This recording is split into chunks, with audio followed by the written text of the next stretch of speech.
Black Star Network is here. Hold no punches. I'm real revolutionary right now. Support this man, Black Media. He makes sure that our stories are told. Thank you for being the voice of Black America, Roland. Stay black. I love y'all. All momentum we have now, we have to keep this going. The video looks phenomenal. See, this difference between Black Star Network and black-owned media and something like CNN. You can't be black-owned media and be scared. It's time to be smart. Bring your eyeballs home. You dig?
Today is Tuesday, July 7, 2026. Coming up on Roland Martin Unfiltered, streaming live on the Black Star Network. The legal team for Karmelo Anthony has filed 2 motions today, including one requesting a new trial.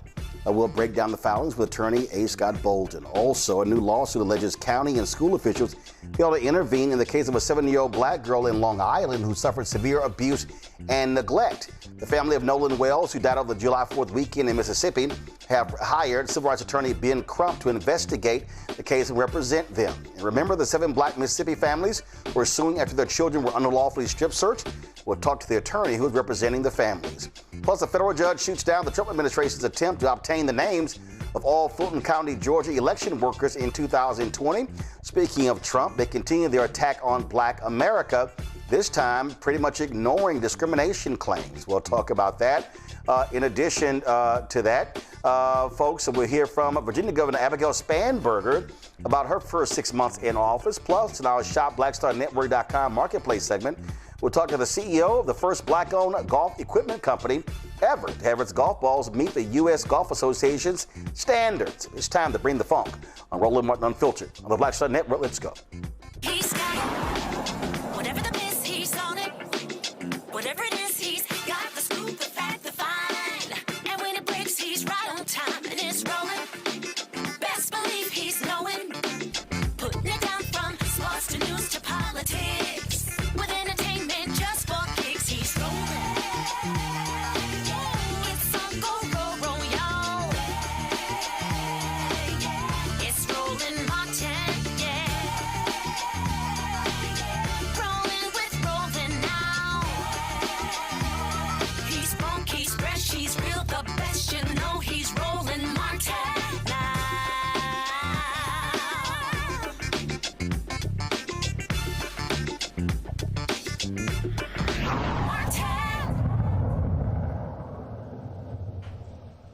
Karmelo Anthony's new legal team have filed two new motions. One asked for a new trial and the other asked to recuse the judge who presided over his murder trial. Anthony's legal team wants Judge John Roach removed from all remaining post-trial proceedings. In the motion, they point to Roach's post-verdict interview with a local TV station and his written statement to Fox News in which he publicly endorsed the guilty verdict, defended his courtroom rulings, and declared that Anthony received a fair trial. Anthony's attorneys say those comments, they say, make it impossible for Roach to rule on the defense's post-trial motions fairly. This request comes as legal experts continue to point to one issue they believe gives Anthony his strongest chance on appeal. The jury that convicted him did not include a single black juror. During the June 11th interview with WFAA TV Channel 8, he acknowledged the dismissal of every potential black juror. And you excused, you denied the defense and the dismissing of three jurors who at least identified as African American on their bioforms. What did you make of that moment? Well, that's not exactly how it works. The defense didn't dismiss them. I'm sorry, the defense raised an objection. They raised an objection, yeah. They have raised an objection. Like I told you before, as long as I follow the law, I sleep well at night. And I'm telling you, I follow the law in that case. Did I know what the perception was going to be? Sure. I knew in the back of my mind what the perception was going to be. But I'm not here to satisfy perceptions. I'm not here to satisfy agendas. I'm not here to do any of those things. I'm here to follow the law. And I did it to a T. And I'm proud of that, very proud of that.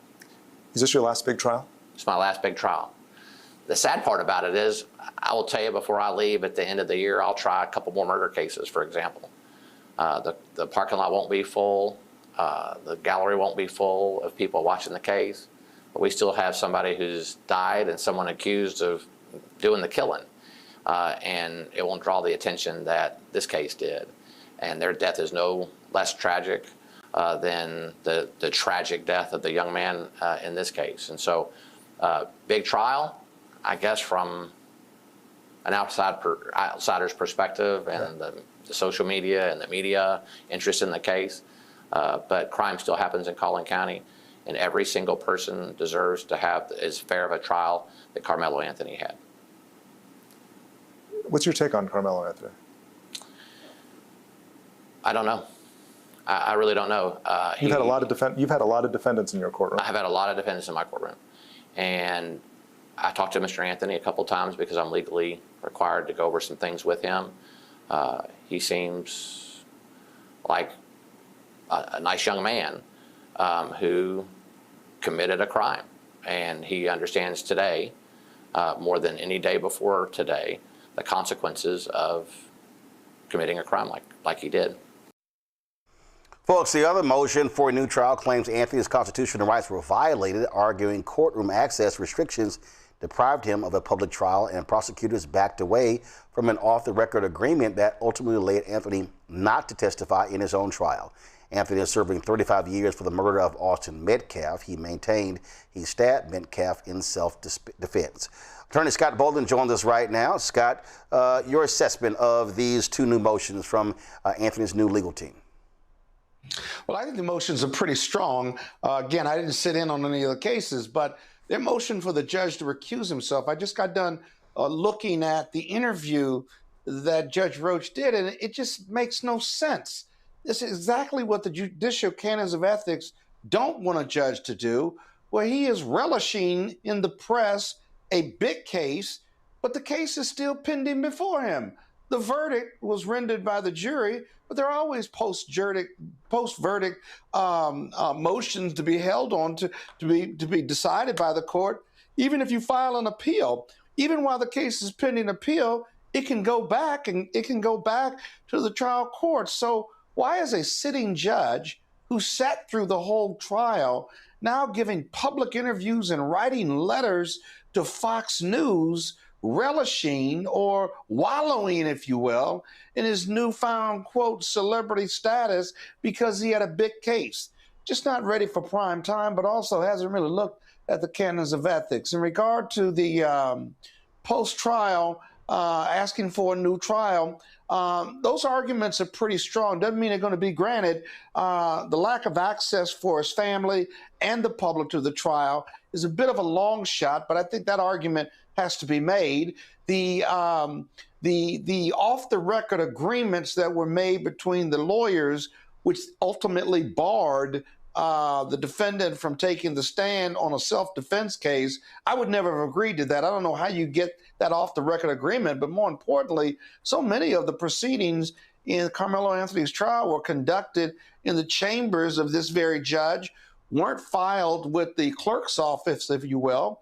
And even now, the defense lawyers, as I understand it, don't have access to the full record without reviewing them in the judge's chambers, and they can't make copies or take them with them in preparation for post-trial proceedings or for the Court of Appeals. That's unheard of, if you will. So a lot of different and not so good things going on, not just for Karmelo Anthony, but the integrity of the court and the integrity of the criminal justice system, which is always at issue when you have judges as well as prosecutors acting in this manner. Obviously, this new legal team was critically important because many felt that his previous lawyer just did an awful job during the trial. I still don't understand what the hell the attorney was thinking by, after he was convicted, only putting on one person in the sentencing phase, and that was his mother.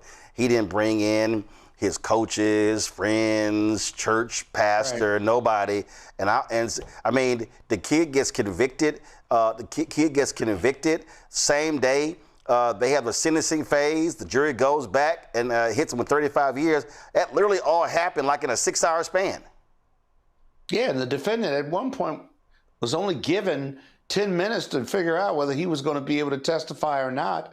I don't know whether there was a ruling that he couldn't testify. That would certainly be reversible error, but they were moving pretty fast in this courtroom. And if you read the papers of his new counsel, which is the appellate counsel, or a combination of about 6 lawyers, including Ben Crump's firm, it sounds to me, after reading the papers, that they're setting up a argument at the appellate court for ineffective assistance of counsel, which is very viable here just based on the facts that we know publicly.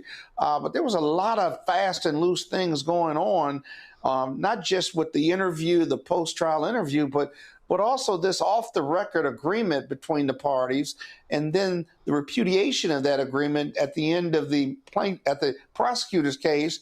But the preparation was nullified. That repudiation nullified whether you would even put on a self-defense expert or whether you would put on character testimony.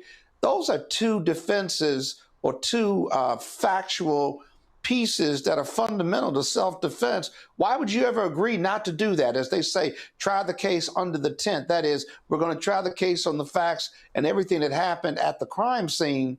Well, that borders on the nonsensical when this young man was sentenced to 35 years in prison, and he was sentenced after a conviction. Why would you foreclose any of that? So look for an ineffective assistance of counsel being made at the appellate level for sure. Just your thoughts on this 6-member team that was announced to take on. I mean, obviously, there was so much controversy, discussion, even on social media after the case. If folks were like, "Yo, where are our blacks, superstar legal eagles to rise to this young man's defense?" And what people have to understand, listen, he's been convicted. Texas ain't the most easiest place to overturn a conviction and get a new trial. Yeah. He's got a dream team now with a former federal prosecutor, a state prosecutor from that county. All of them are volunteering their rights right now, or volunteering their time. Obviously, Ben Crump's firm is involved. I had a couple of attorneys reach out to me in regard to our appellate group, but those 6 that they ultimately are defending him are really good at the appellate level. look for more, quite frankly, to support and participate. A big firm like mine or any other big firm out here will certainly support and has supported Ben in many of his other prior cases, whether it was at the appellate level or at the trial level where the cases were pending. Many of the big firms have resources. And so this young man, they're going to give him every shot at getting this reversed, given the inconsistencies and the problems with the case just from a public perception standpoint. So look for not just the PR on this, but look for some really good lawyering at the appellate level. And hopefully the Court of Appeals or even the Supreme Court will do the right thing. Good lawyering will help this young man. Explain why, or explain for folks who don't really understand the law, why a specific expertise when it comes to an appellate team matters. Well, because the appeal is about putting together a strong brief, arguing what the law is, arguing what the errors that were made at the trial level, being able to present in a cogent and reasonable and forceful and faithful manner before, let's say, 3 judges or up to 8 or 9 judges at the state level, whereby you're doing an appellate argument. You're not putting on evidence. You're not putting on witnesses. You're not moving. There's no jury there. Here you have 3 appellate judges. You can go en banc, many cases, at the state level and at the federal level, but they hear your oral argument on the errors that occurred below. The prosecution will be there. They have specialized appellate lawyers who put together papers, and they will defend what the trial lawyers did. So this is part of the due process. This is part of the criminal justice system and civil justice system where you have a trial. Many of us know that. We've watched TV, but then you appeal what happened at the trial level, and hopefully if it can be de novo where they look at everything, or they can be very limited in their review. And in this case, the defense appellate counsel will be trying to get the Texas Court of Appeals to reverse and send it down for a new trial or send it back for further proceedings. So its case is far from over. On another case, following the death of Nolan Wells, his family in Mississippi, his family has now hired Ben Crump's law firm to represent them. Of course, Nolan Wells, 18 years old, found dead Monday by a park ranger on Mississippi's Gulf Coast after he disappeared on July 4th during a trip to Horn Island with 3 of his friends. As the investigation to Nolan's disappearance and death leaves more questions and answers, Crump's legal team say they will conduct an independent review of the case in a statement on the attorney's website. The family is demanding a timely release of all the records, autopsy findings, and witness statements as investigators work to determine exactly what happened. We also have seen lots of information, but videos of other people who were actually in the waters, and some people had a video of those white teens arguing with Nolan Wells as well. Of course, the family also has created a GoFundMe financial page to pay for the independent autopsy. It's organized by Alea Dennis, and then so that's there now. And so again, they have been raising those funds. And so we're going to show you that GoFundMe page in a bit as well. Scott, and this is the thing that we discussed this beforehand, and people have to understand.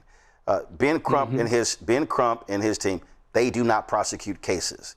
They're there to represent the family. Explain why or how critical it is to have attorneys who understand media, who understand that process, that keeps the pressure on to ensure an investigation is properly done. Because we've seen examples where families are like, we can't get any answers. The attorney is not being aggressive, or they're not generating attention, because that public attention also keeps that spotlight on those investigating.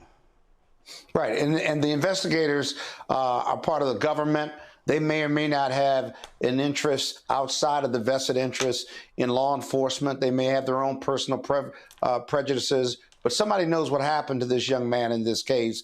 And someone like Ben Crump and his team, they'll not only do an independent autopsy if they can get access to it, but they'll also do an independent review and then publicize what their findings were, take them to the government and press the prosecutor's office, or press for an inquest, or press for a autopsy and what the coroner is ultimately going to decide as to what the cause of death was. That's really, really important as far as a broad or rather an independent investigation. And then ultimately those findings of Ben Crump and his advocacy and the media's interest in the case certainly are pressure points, but should also not intimidate or upend the independence of the government's conclusion. But let's make sure we get that government conclusion right. It's about accountability. And so it's important that he do his job, ultimately independence, if you will. And so often these smaller communities and these cities, right? Everybody's got a political agenda, and most of the time it ain't a political agenda to help Black folks or our community or to have accountability. Somebody knows what happened. Those young people need to be interviewed. If it was an accident, so be it. If it was intentional, so be it. But that family deserves answers, and the public deserves answers. And so we should get those hopefully in the next 60 to 120 days, maybe sooner. All right, Scott Bolden, I certainly appreciate it. Thanks a lot. Good seeing you, man. All right, folks, got to go to a break. We'll be right back. Roland Martin Unfiltered on the Black Star Network. All right, folks, let me tell you about Chapter. Now, if you're on Medicare or about to be, the system is not set up to work for you. Too much fine print, too many plans, and too many people making money off of your confusion. And look, we're used to this. We're no strangers to systems that don't have our best interests at heart. But we don't have to accept it when it comes to Medicare. That's why I'm telling you about Chapter. Their advisors are independent and honest. In fact, they're the only Medicare advisors that compare every plan nationwide. And they're focused on one thing: what works for you. If there's a better plan out there, they'll find it. If you're already in the right one, they'll tell you that too. There are no games. Just last year, people who switched with Chapter saved an average of $1,100. It's 20 minutes and a real person. It's completely free. My parents actually have already called. My mom sent me a text. Folks, give Chapter a call at 724-264-8281, 724-264-8281, and connect with someone you can trust.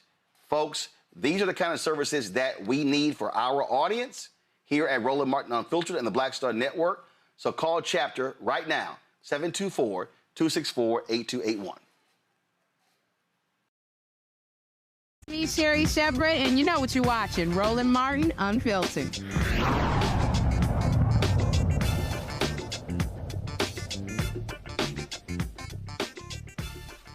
All right, folks, let's talk about this case that is out of Mississippi, which is actually quite strange.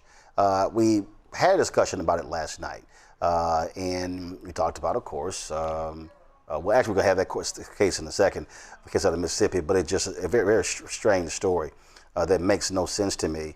And when you talk about how our kids are being treated, and I hope people understand when all of these cases, we talk about them, why it's important to have strong legal representation. It amazes me when I see these stories. People say, oh, you know, I hate journalists and I hate lawyers. Well, that's until you need one. And all of a sudden you hope those folks actually show up.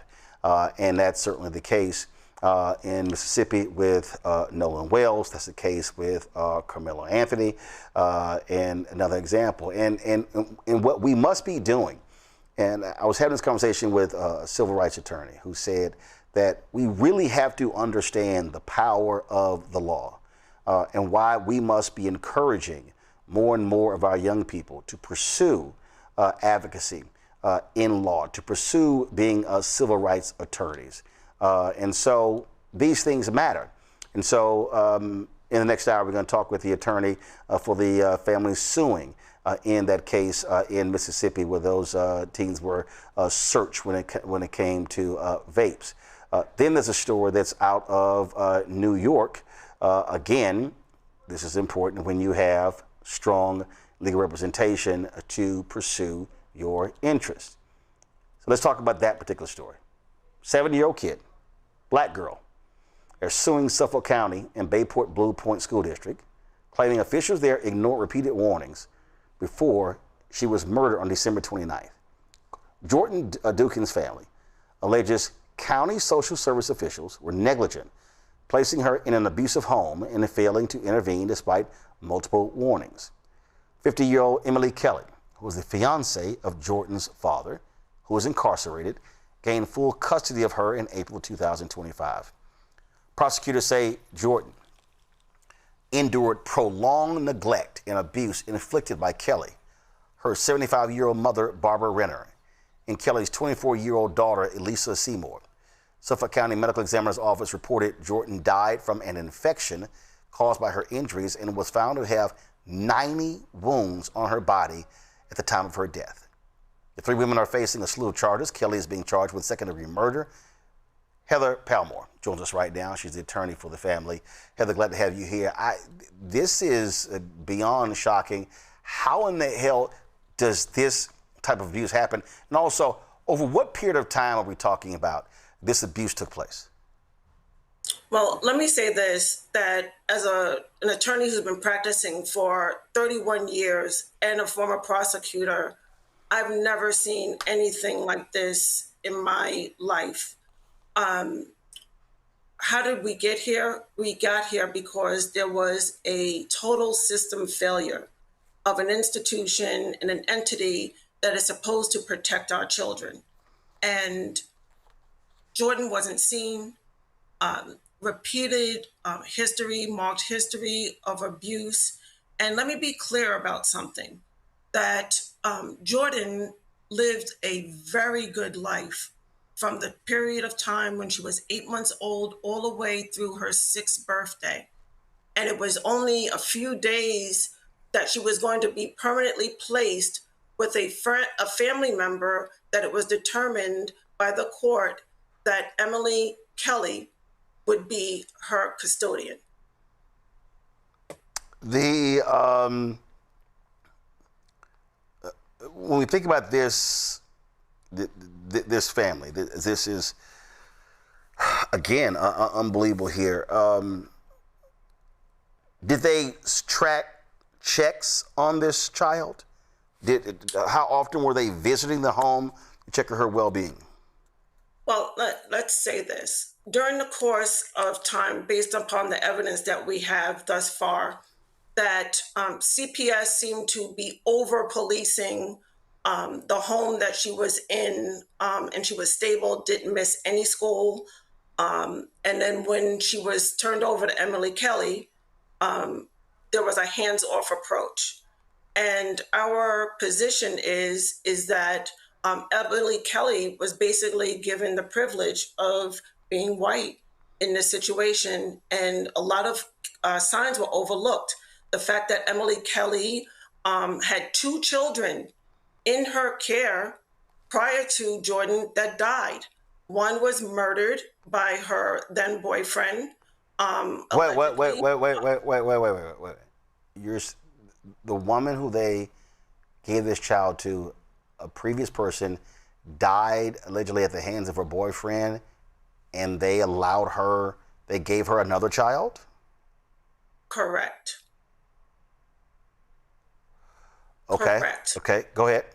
And she had an infant that also died. We don't know the circumstances under which that death occurred, but through the course of discovery, we are going to be diligent in uncovering those facts that are very well known and should have been known to CPS at the time when making a determination as to whether Emily Kelly was the appropriate place for Jordan to be placed.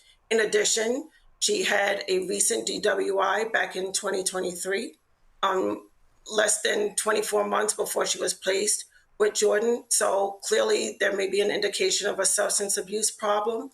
And I say that because it was the very same thing that caused the removal from the initial removal of Jordan from her home with her mother, Portia. And so it's our position that had CPS done the appropriate background check, we certainly wouldn't be here. Okay, the New York Post has a story saying that First of all, it's just read the headline here. It says that the mother of the young girl, they're suing. It says they're suing for $250 million. This torture house. Okay, but so in this story, they said that Jordan was placed in Kelly's custody at the request of the girl's dad, Derek Dixon, who is currently serving a 4-year state prison sentence on an attempted burglary conviction. Despite Portia Duncan's objections, Kelly was given full custody of the girl in April 2025. Why would the mother not get custody of her own child? It's our position that social services and the county went over and beyond to thwart and prevent Portia Duncan from being a parent to her child. There are a number of people who petitioned in her family to care for Jordan, and all 4 of them were rejected. They were all 4 Black women.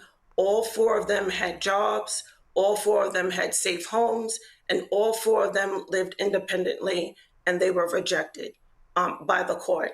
And so these are things that we're going to be looking into as we move to uncover what actually happened here and who's responsible. It is, there's a quote here from the DA. Prosecutors say she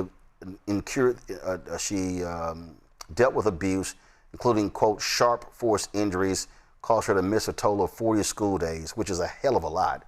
Quote, this was not an alleged single act of violence. Suffolk DA Attorney Ray Tierney said it was months of alleged systematic cruelty and sadistic abuse. Yes, it was. And that is what we are looking to do right now in the course of discovery, is finding out who knew what when, any reporting.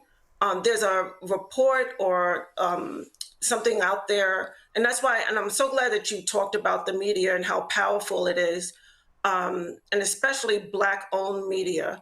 And there's a report out there that there was no finding of fault by the state for CPS, and that is absolutely not true.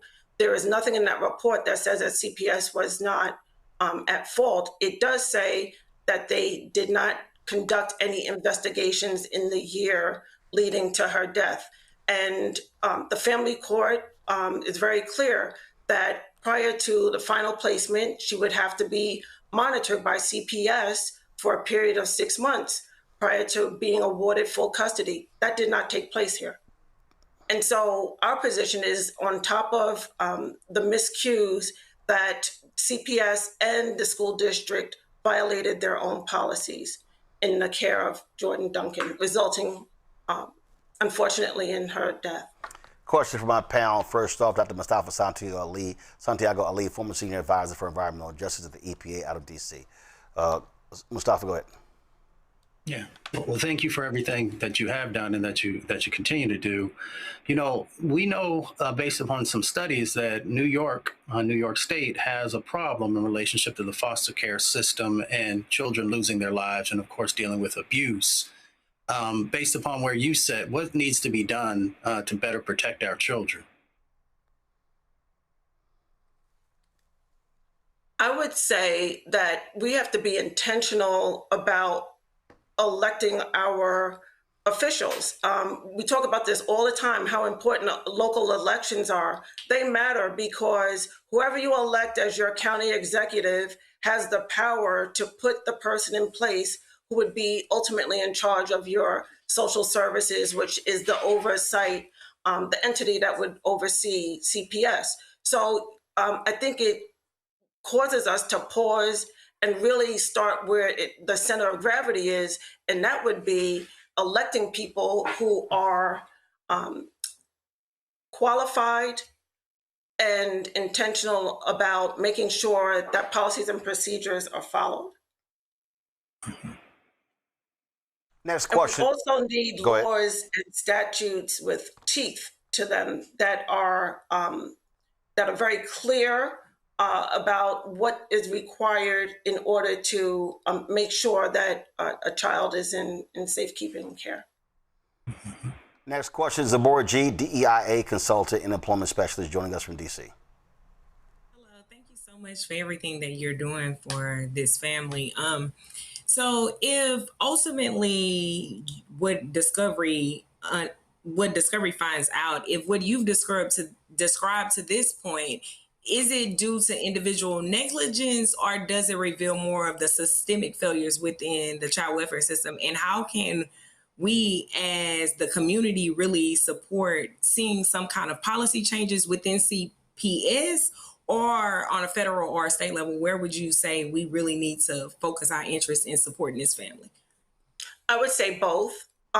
We need to hold those accountable for Jordan's death, but we also need to actively engage, reach out to our assemblymen and women in the state, our state senators who have the power to create the legislation that would give broader protections for children that are in the foster care system. Let's be very clear that this is a system, right? And in order for this system to work, it requires people that are experienced. It begs the question, is that really the intent? A lot of people have made a lot of money off of the family court and our plights within the Black family. And so the goal, I would hope, is to reunite people with their families and give them the resources that they need. And this is not a very easy issue to unwrap. It's layered.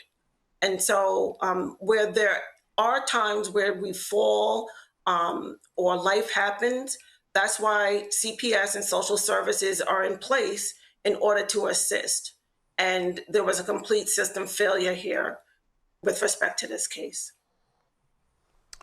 Teresa Lundy, principal and founder of TML Communications out of Philadelphia.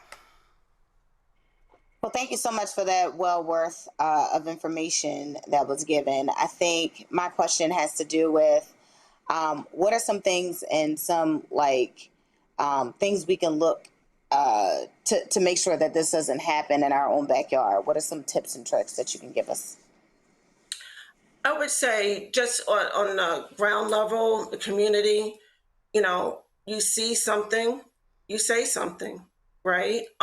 School district employees in New York State are mandated reporters.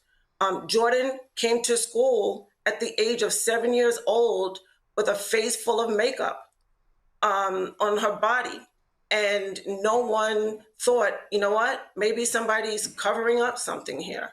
A 7-year-old presenting to class with heavy makeup, that should have been a red flag.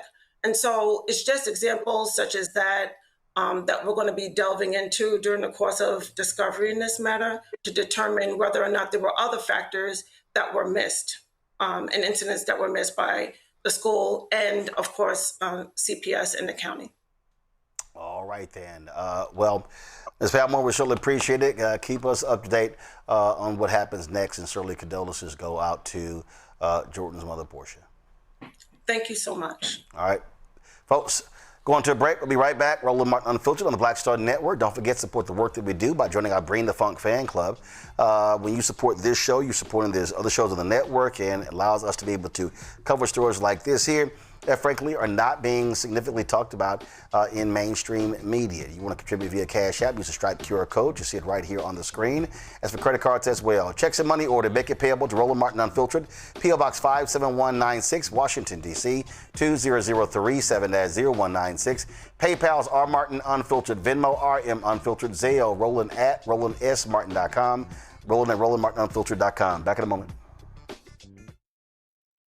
All right, folks, let me tell you about Chapter. Now, if you're on Medicare or about to be, the system is not set up to work for you.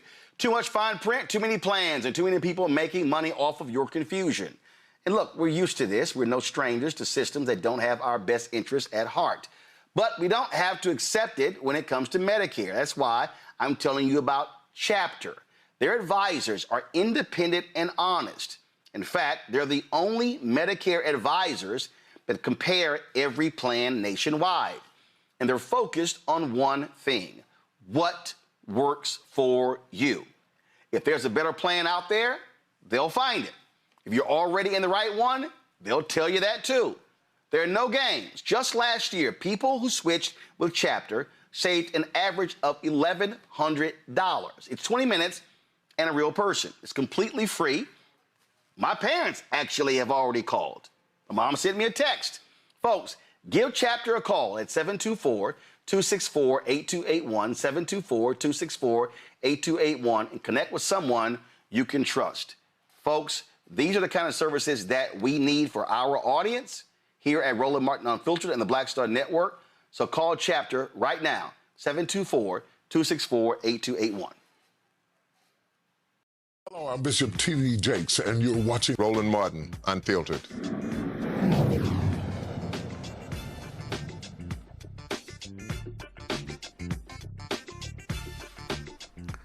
A federal judge has rejected the Justice Department's attempt to get the names of the 2020 election workers in Fulton County, Georgia. Today, U.S. District Judge William Ray ruled that Trump's DOJ cannot have the names and personal contact information for every person who worked during the 2020 election. In April, the Justice Department issued a grand jury subpoena seeking the names and personal contact info of county employees and volunteer poll workers. Trump continues to claim without any evidence, he's just lying, that widespread voter fraud in Fulton County cost him victory in the state in the 2020 election. Judge Ray wrote in his ruling, quote, given the low need for the subpoenaed information and the highly burdensome nature of the disclosure of the same, the subpoena is unreasonable and must be quashed. While grand juries often work with federal prosecutors to investigate alleged crimes, that does not give the DOJ the right to use the grand jury to do whatever the DOJ wants. Well, unfortunately, Mustafa, Trump treats the DOJ, they're his own personal attorneys, and he's exacting revenge. And bottom line is, he lost, period. Simple as that. He lost. He continues to lose when we go to court, and in many, many instances, is because, the sets of actions that they continue to try and move forward on are not only unlawful in the things that they're trying to implement, but it's nonsensical. And thankfully, we have judges who are calling them out and not just bending the knee, but actually focusing on the letter of the law and making sure that they are implementing it properly. So, the Department of Justice is supposed to be impartial. It's supposed to be looking out for the people of the United States, but unfortunately it has been weaponized. But thankfully, there are more talented folks who are on the outside than those who are currently making decisions on the inside. It really is pathetic, Teresa, because continue to see what these fools are doing. But again, he is such a narcissist, and he simply can't handle the fact that Joe Biden kicked his ass in 2020. Yeah, Trump is a real character, not only as a person, but as a president. But, as much as he wants to still invoke that he is changing the past of what has been happening with the previous administration, he also needs to push to try to figure out what his agenda really is and the wins he's really had. Because all we've seen right now is him pushing, trying to figure out what his next message is, what his next deal is. And we really haven't really seen an actual foundational apparatus on how he's actually going to win for the American people. So we haven't seen that yet. But, we definitely still will hear how he's still trying in the last 4 years, trying to right the wrongs of the last administration. Zabor? Yeah, I totally agree with that. What stood out to me is not the politics, but it's the process.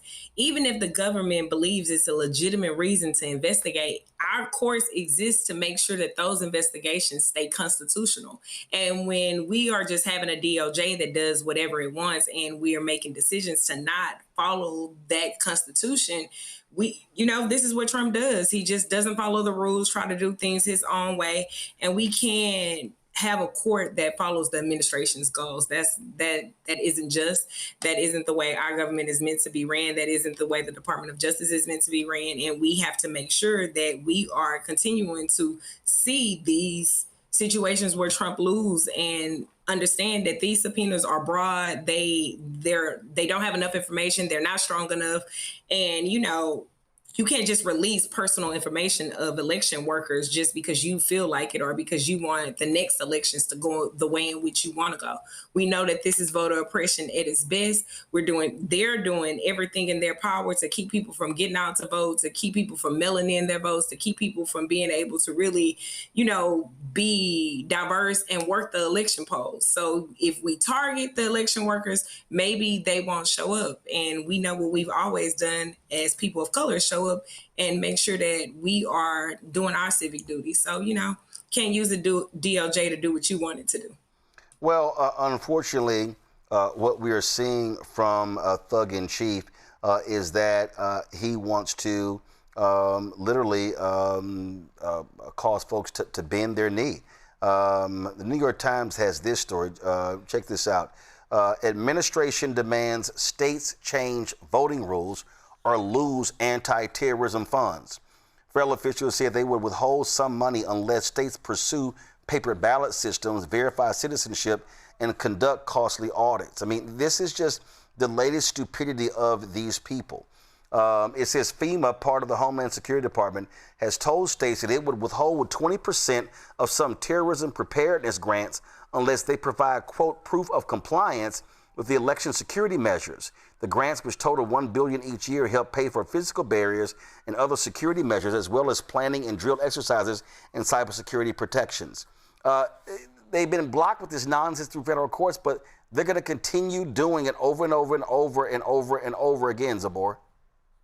Definitely. This is what our president does. He doesn't have proper information. He just attacks things on however he feels. And his goal is to uphold racism, uphold white supremacy, not think about what is actually a legitimate concern and focus on the things that we really need to concern. And he really just doesn't have the knowledge to do those things. And so if we keep having systems and people and all of these people support his ignorance, we keep getting in these same spots. They're attacking voting rights, not because anything has been proven. Time and time again, we keep seeing that it's actually been the opposite of what he said. Our elections have been fair. Our elections are doing the things that they're supposed to do, but we're attacking them just because you know that you're not doing anything to make people continue to support. You see your support dwindling. You see how this attack on voters are really impacting us. And as a woman and thinking of the SAVAC and thinking of the obstacles that they're doing to try to keep us from voting, it's just really important that we stay vigilant and we really attack them and work hard to ensure that they're not able to dismantle our voting rights. Well, I mean, look at this one here, Mustafa. Another New York Times story. Justice Department threatens top election officials over non-citizen voting. Look, the letters come amid President Trump's efforts to tighten election rules to prevent a problem that doesn't exist. Widespread non-citizen voting. They sent this idiot right here, Harmeet Dillon, who is literally an evil, despicable person. They sent letters to 11 states threatening criminal prosecution if ballots were cast by non-citizens. Well, let's be clear so everybody understands that if you are not a citizen, you cannot vote. Existing laws say that.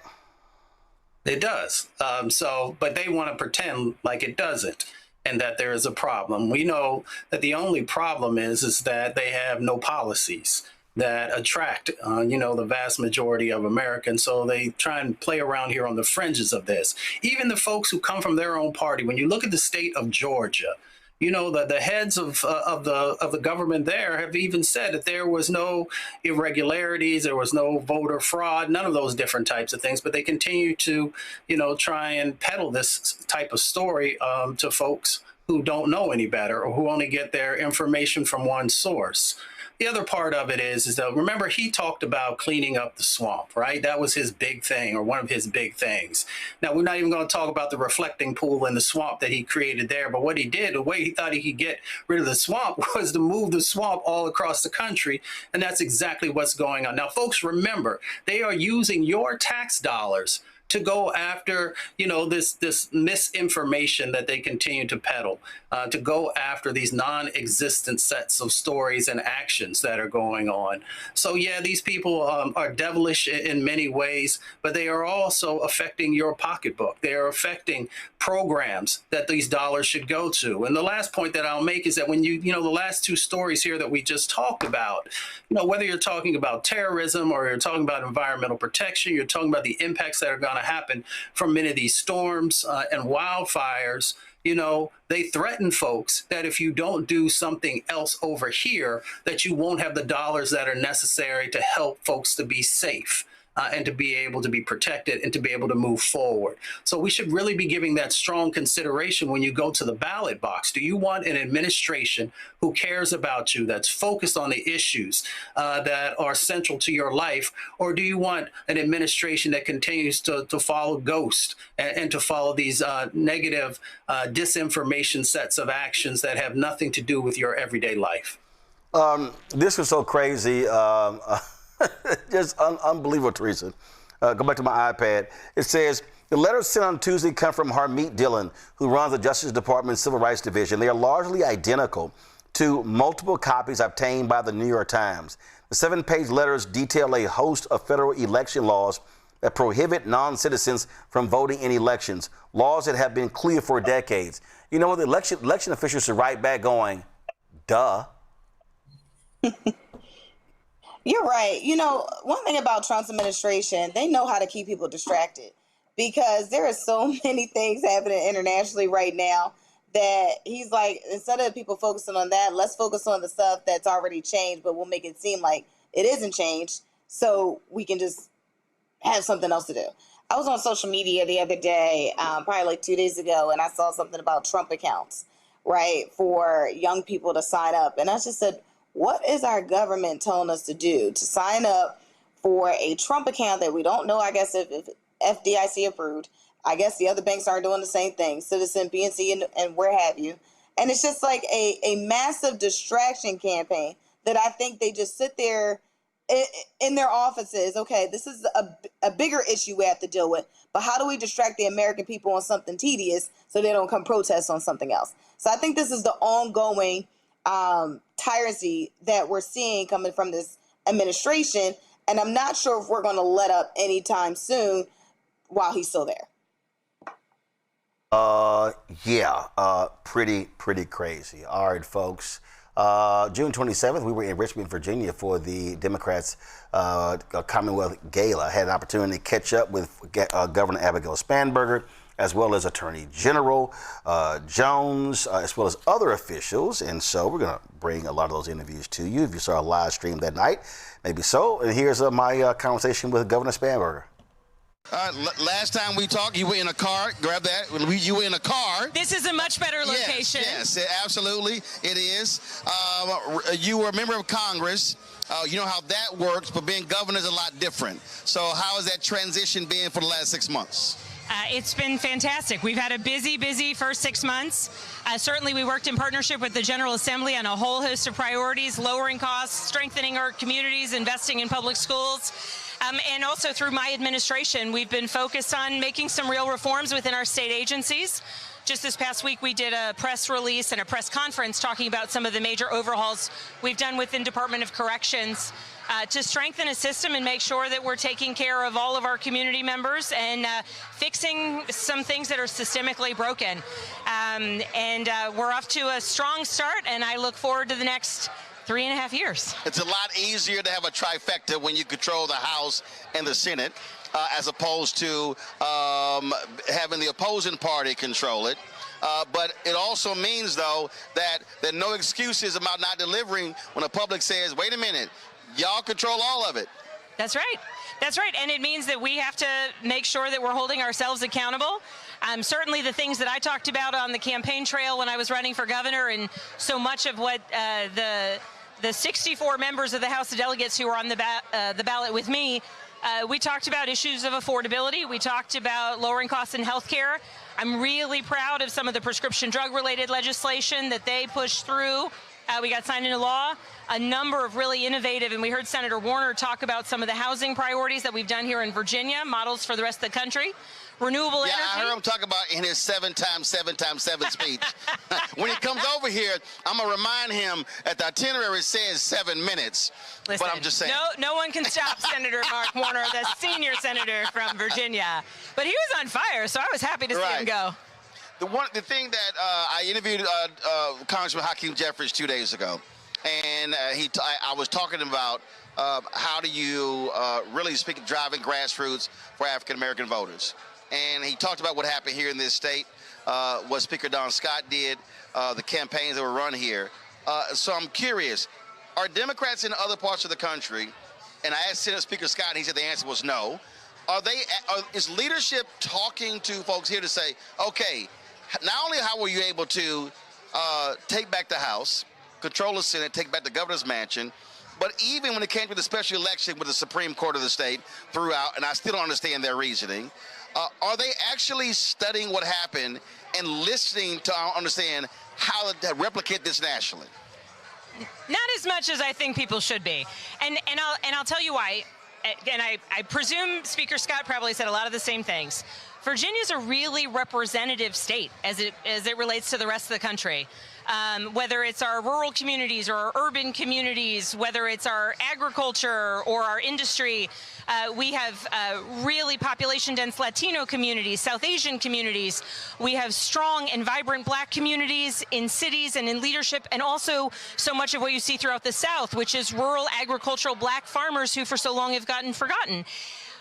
So across Virginia, we have so much of what exists at the national level, and what we were able to do in 2025, flipping our 3 statewide seats, flipping 13 seats in the House of Delegates, and as you mentioned, in the referendum, which was in April, a totally random time for an election, not only did we vote and pass that referendum on redistricting. Now, as you mentioned, the Supreme Court of Virginia overturned it, but just back in 2020, we had 66% of the people voted for our redistricting amendment. So that speaks to how substantially we made the argument about the urgency of that temporary responsive fix. And I think there's a lot to be learned from Virginia. Of course, I'm biased as the governor of Virginia, but truly our communities and what we were able to do, it was highly tactical, highly engaged. And we basically, as a coordinated campaign, decided we have to make sure that, of course, there are people who are deeply engaged voters, but it is about reaching people in the places where they are, where they're most comfortable, so that they don't have to come to us all the time. And so, I mean, between the bus tours and the visits to churches and faith centers and community events, we just did the back to the basics, deep community-driven campaigning. All of us did. Last question for you. As a part of that, when I look at the numbers, when I saw the Black turnout, especially in those last few days and on Election Day, significant. And what I've said to numerous strategists, that you can't run an old playbook, that you're going to have to spend 3 to 4 much time, and you're going to spend 3 to 4 times that much money, because the model 20 years ago, the Obama model does not work. The Jackson model does not work, and I think in too many cases, we have seen the last 6 elections national, we've seen a decrease in Black voter turnout because strategists are spending their time saying, no, we got them. And I'm like, no, you're going to have to talk to them over and over and over again, and not just assume that African-American voters are going to vote Democratic. And the thing where it comes down to is people are busy, and life is hard, and gas prices are going up, and you're worried about your kids, right? And it's about connecting the dots. And so even if you think somebody might likely vote for a Democrat if they get out and vote, it's about making sure that you're giving them a reason to believe that it's worth it, and giving them a reason to know, because you're there, you're showing up, you're talking about the issues that are mattering to them. And that counts for all voters, but particularly we talk so frequently about the fact that, there's turnout efforts for Black voters, but what we did in Virginia was a longer term communication effort to make sure that, yes, the person who's going to go out and vote, okay, they're going to go out and vote, but let's make sure they have the information to talk to their friends and their family. I call it connecting the dots. And yes, and so that not only are, yes, they're going to check that box when they go to the ballot, but they're going to inspire and excite and engage their friends and family to do the same. Absolutely. Well, Governor Abigail Spanberger, glad to be here. Glad to see you, and I appreciate you stopping by chatting with us. Are you going to hit the dance floor? We're Democrats. Look, I'm always dancing, so I've never called myself anything, but I do call myself a dancer. But I got to do work, so y'all can enjoy it, but I got to do a little bit more work. And Senator Warner's going to be coming over here soon, so I'm going to make sure he does not go 25 minutes. Well, good luck with that, my friends.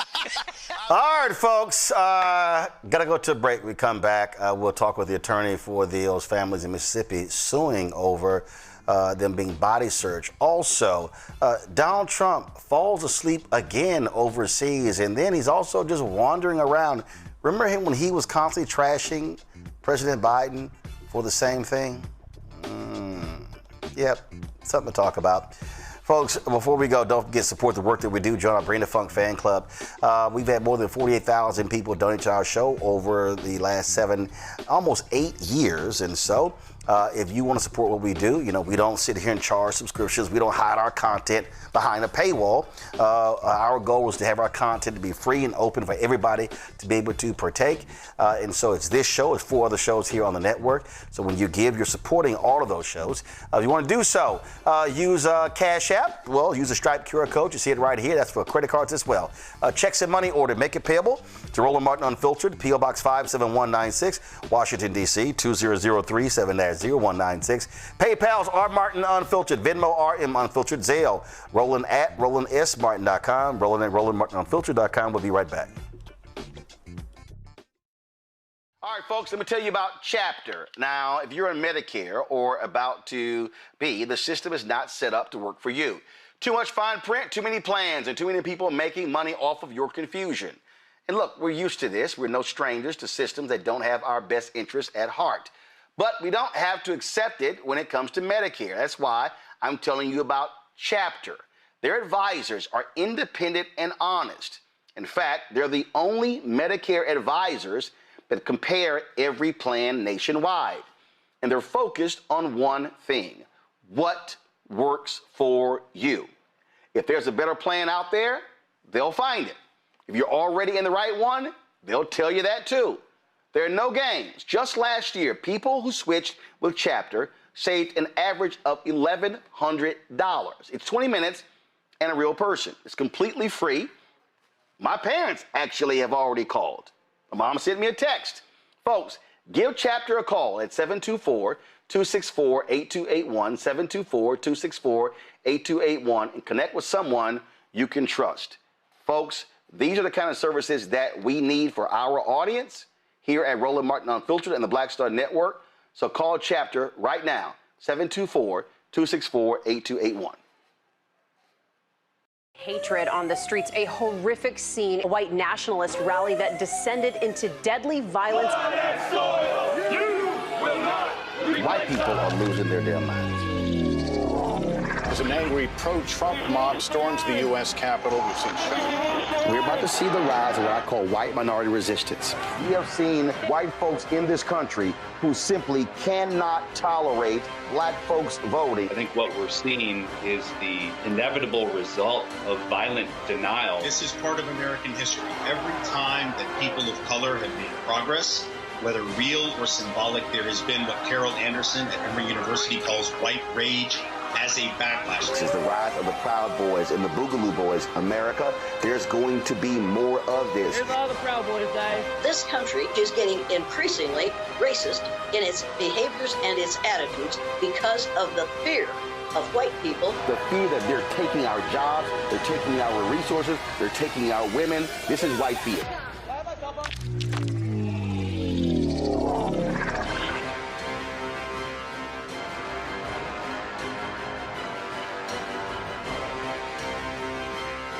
This is Tamala Mann. And this is David Mann. And you're watching Roland Martin Unfiltered.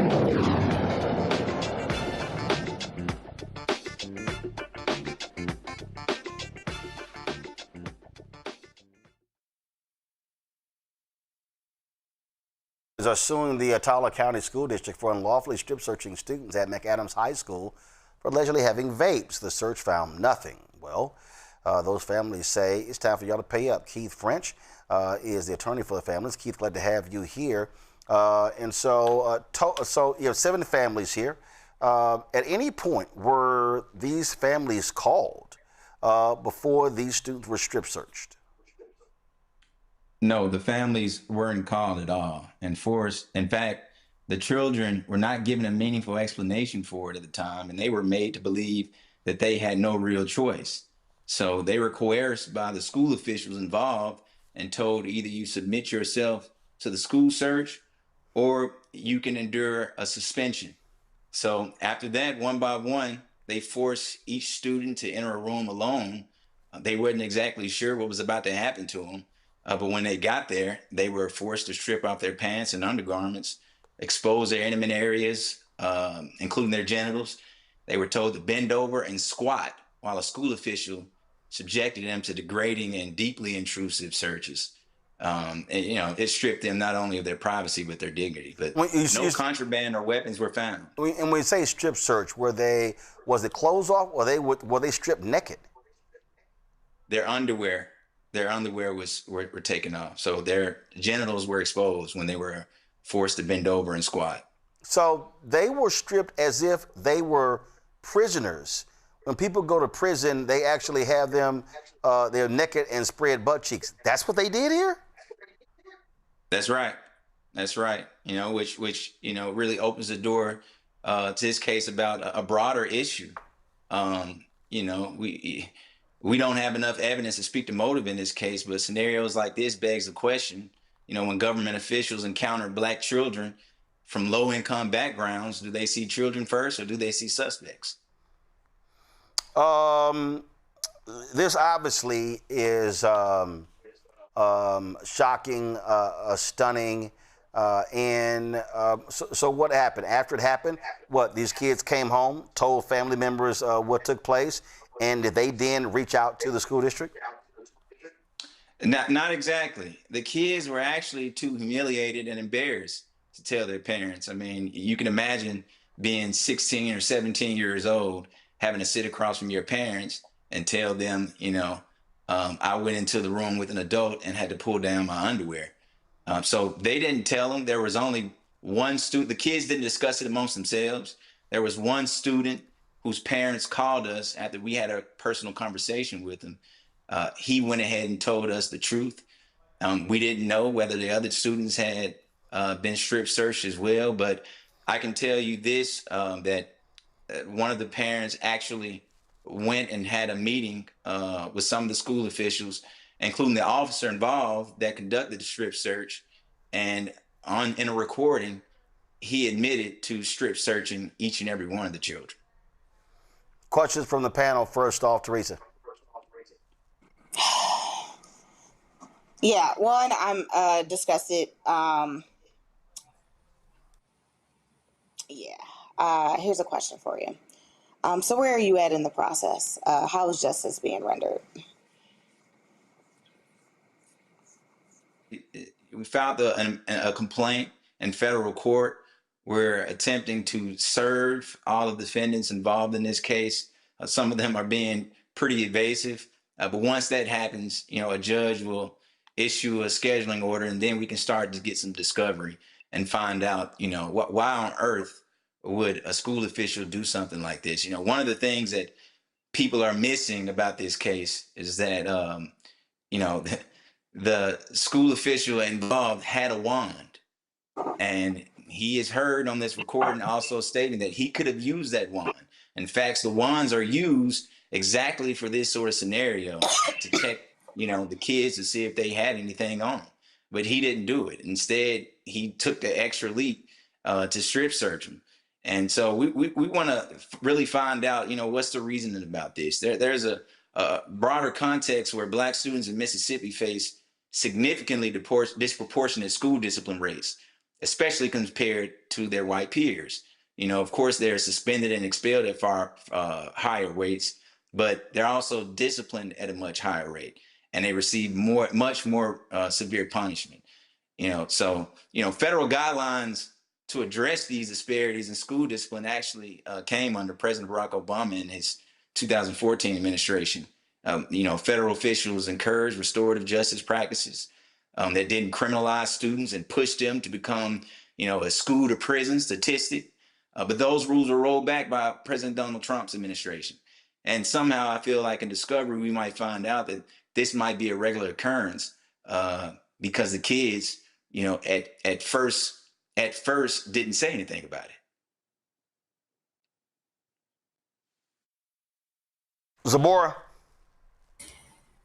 So what really concerns me is I'm just wondering, at what point does a strip search move from being just a school discipline issue and become more of a violation of that child's constitutional rights, and even raise concerns about child abuse and thinking of sexual assault towards a child? And what legal protections do these minors and their families have in situations like these? Yeah, well, when you read the facts of this case, it's not a large jump or to presume that, there is something perverted about doing something like this with kids. But yeah, we absolutely, that's what we filed our claims, our Fourth Amendment claims for unreasonable search and seizure and 14th Amendment claims. School searches, they don't require a warrant or a probable cause, but they have to be reasonable at the start and reasonable in scope. And the search can't be excessively intrusive when you consider the student's age, sex, and the alleged infraction. And keep in mind, these students said that they didn't have a vape. They were just in the bathroom and it was a transition between class periods. There's no real justification for this official to have crossed the line here. And there's plenty of precedent in the Supreme Court and the Fifth Circuit, which Mississippi is in, that says that, reasonable suspicion is not a blank check. The more invasive the search, the stronger and more specific the justification must be. There wasn't any exigent circumstances where there was someone thought a weapon was around or somebody could have been harmed. Nothing of the sort, but the officer did what he did. So that's what we're doing. We're filing a lawsuit based on the violation of their constitutional rights. The burden is not on the children to resist government authority. The burden is on the government officials who had to act lawfully before conducting an invasive search. Legally speaking, the children could have actually said, absolutely no, we don't want to be searched. But practically, these are children and the adults have the power in this scenario. So they felt like they didn't have a choice, especially when you're threatening them with suspension. Mustafa? I mean, this is just so messed up on so many levels. Mississippi has a long history, y'all. Everybody remembers the auction blocks, and they bring black people up on those auction blocks, and you be stripped down and have to show your genitalia and your teeth and all this other stuff. The question is, one is you answered about the sexual abuse sort of element of this. The other one is the mental health abuse, because when you go through a situation like this, I have a psychology background. There can be a lot of therapy that's needed to help you to understand that you still have value and that you're still a human. I'm curious what parts of those elements might come into this case. Absolutely right. They're part of the damages. We've had some of the students, there were 9 students total. I represent 7 of them. We've had some students that, they're scared. They're dealing with a lot of anxiety. One of the students stopped going back to school because here's another big shocker. The officer and school officials involved were allowed to stay on campus for the remainder of the year. So these students were too scared to go to school. We have one student that went to school but was too scared to go to the bathroom and use the bathroom, so he had to call his parents so they can come pick him up. Couple of the students are on medication now. They're all receiving some sort of treatment. And we do know this. Students who are suspended, expelled, or otherwise kicked out of the classroom or receive some severe punishment, they're more likely to have anger issues and become disconnected from their classmates and the school environment. And then they're more likely to be disengaged from school. That's why these disparities with this sort of disciplinary framing against Black children, especially from low-income areas, are so important to prevent and bring awareness to, because it's part of the school to prison pipeline. They'll start missing out on learning time and likely have worse academic outcomes. including, worse rates of graduation. So, of course, across the country, we've debated the limits on government authority over children in schools, at borders, during police encounters, regardless where somebody falls politically, there's a broad agreement, or it should be, on one principle, and that's that children should occupy, a very special constitutional and moral position because they're uniquely vulnerable. And that's what the Constitution is meant for. It's supposed to protect those, the vulnerable children, just as much as those who are privileged. All right, then. Well, keep us abreast, Keith, of what happens next. We appreciate it. Thanks a lot. Thank you. Folks, going to a break. We come back. Donald Trump don't give a damn about black people and unemployment. And then he'll lie about it. We're going to talk about that. And also, should we call him the snoozer in chief? He just keeps falling asleep. You're watching Roland Martin Unfiltered on the Black Star Network. All right, folks, let me tell you about Chapter. Now, if you're on Medicare or about to be, the system is not set up to work for you. Too much fine print, too many plans, and too many people making money off of your confusion. And look, we're used to this. We're no strangers to systems that don't have our best interests at heart. But we don't have to accept it when it comes to Medicare. That's why I'm telling you about Chapter. Their advisors are independent and honest. In fact, they're the only Medicare advisors that compare every plan nationwide. And they're focused on one thing: what works for you. If there's a better plan out there, they'll find it. If you're already in the right one, they'll tell you that too. There are no games. Just last year, people who switched with Chapter saved an average of $1,100. It's 20 minutes and a real person. It's completely free. My parents actually have already called. My mom sent me a text.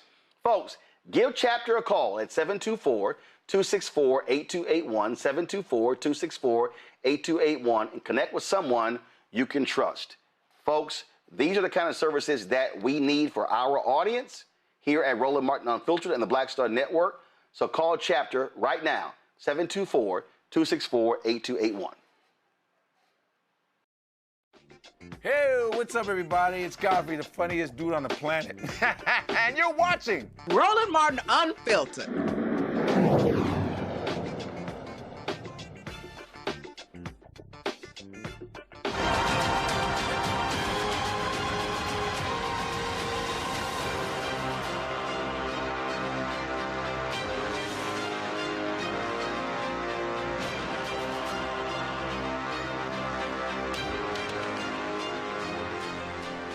I keep telling y'all about this war on black America from Republicans, Donald Trump and MAGA, and you better believe it. Now, last week's jobs report revealed that the black unemployment rate remains double that of the white rate. Now, let's be real clear. In April, it was 7.3%, May and June, 6.6%.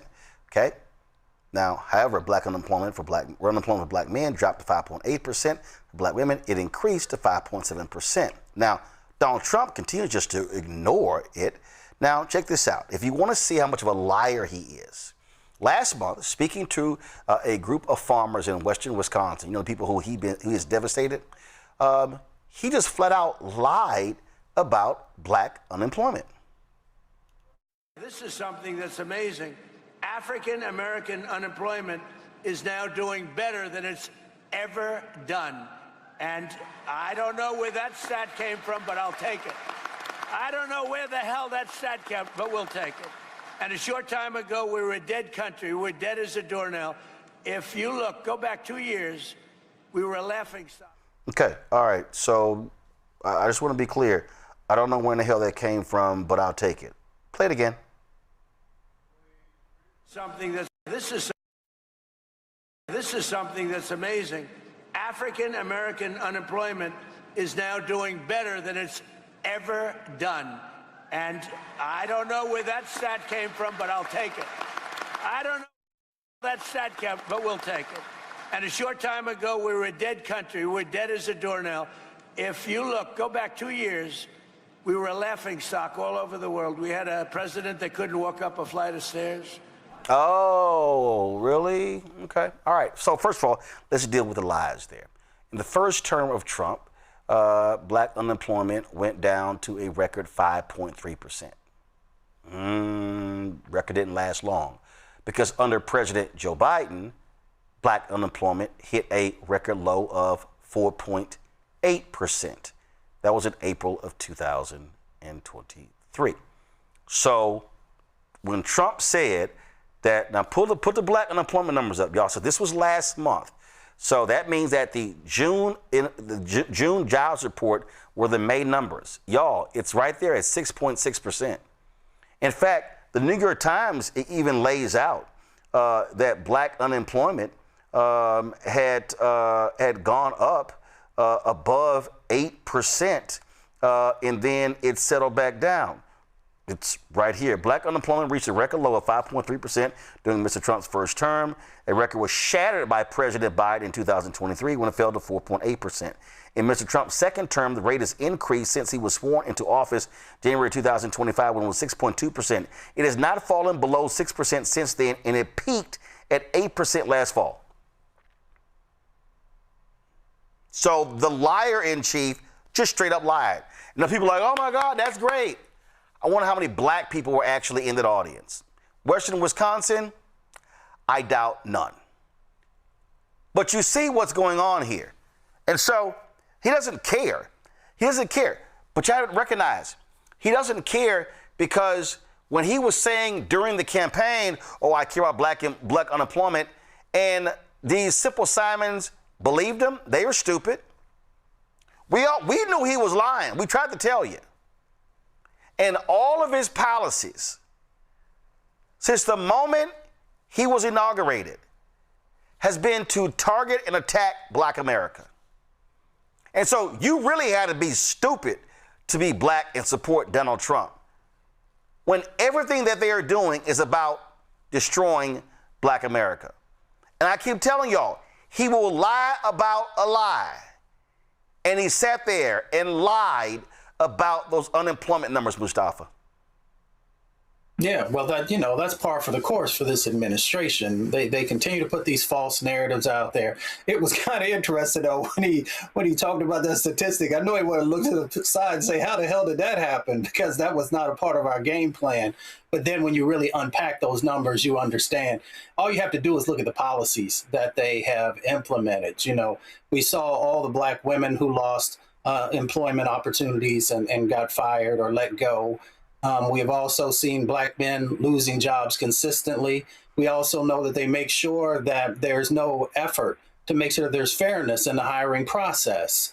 And we know who's disproportionately impacted there. So they have no intention of doing anything to help our community, to make sure that there's fairness in the hiring process. Then you look at the contracting and subcontracting opportunities that are out there. They stripped away any of the protections that are there. So I'm not sure how anyone could possibly think that they've done anything to help our community economically. And here are more lies, Zabor. Go back to my iPad. Allison Schuster, a White House spokeswoman, insisted that Mr. Trump, quote, has done more for black Americans than any other president in recent history. That's total bullshit. She pointed to policies in his first term, which included the previous record low for the black unemployment rate, the creation of opportunity zones in distressed housing communities, and the long-term funding for historically black colleges and universities. Now, you know they can't provide any data to support any of that. Quote, the second Trump administration is building on those tremendous successes of making our communities safe and beautiful, stopping the flow of illegal migrants who are undermining American workers, signing the largest working class tax cut in American history, and putting American children on a path toward generational wealth through Trump accounts, Mrs. Schuster said. All bullshit, Zabor. Definitely. I mean, just in looking at how much cuts we've had on diversity, equity, and inclusion and accessibility, and how the supports that we used to have, like the work opportunity tax credit, it hasn't been, it was authorized through December 2025. It hasn't been renewed. That is something where you gave access to individuals that had disabilities, that people that were getting out of the criminal justice system and returning to society, or individuals that were receiving SNAP benefits and TANF benefits. Those tax credits really allowed employers to hire individuals that are not necessarily getting the same access to jobs. So we see these programs are being took away and are not being renewed. So how can you think unemployment rate for those individuals that are already struggling to get employment would increase? There's no way that it could.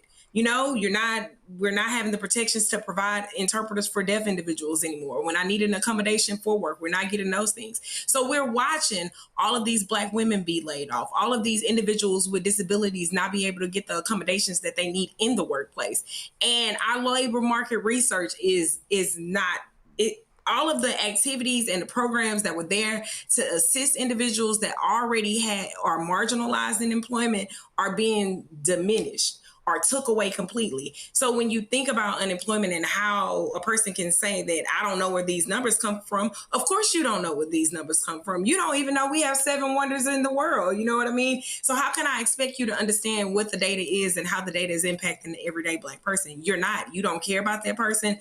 You're just talking out your neck and it doesn't even matter. He is a liar. The White House spokeswomen are lying, Teresa. But again, this is what they do. They're experts at lying.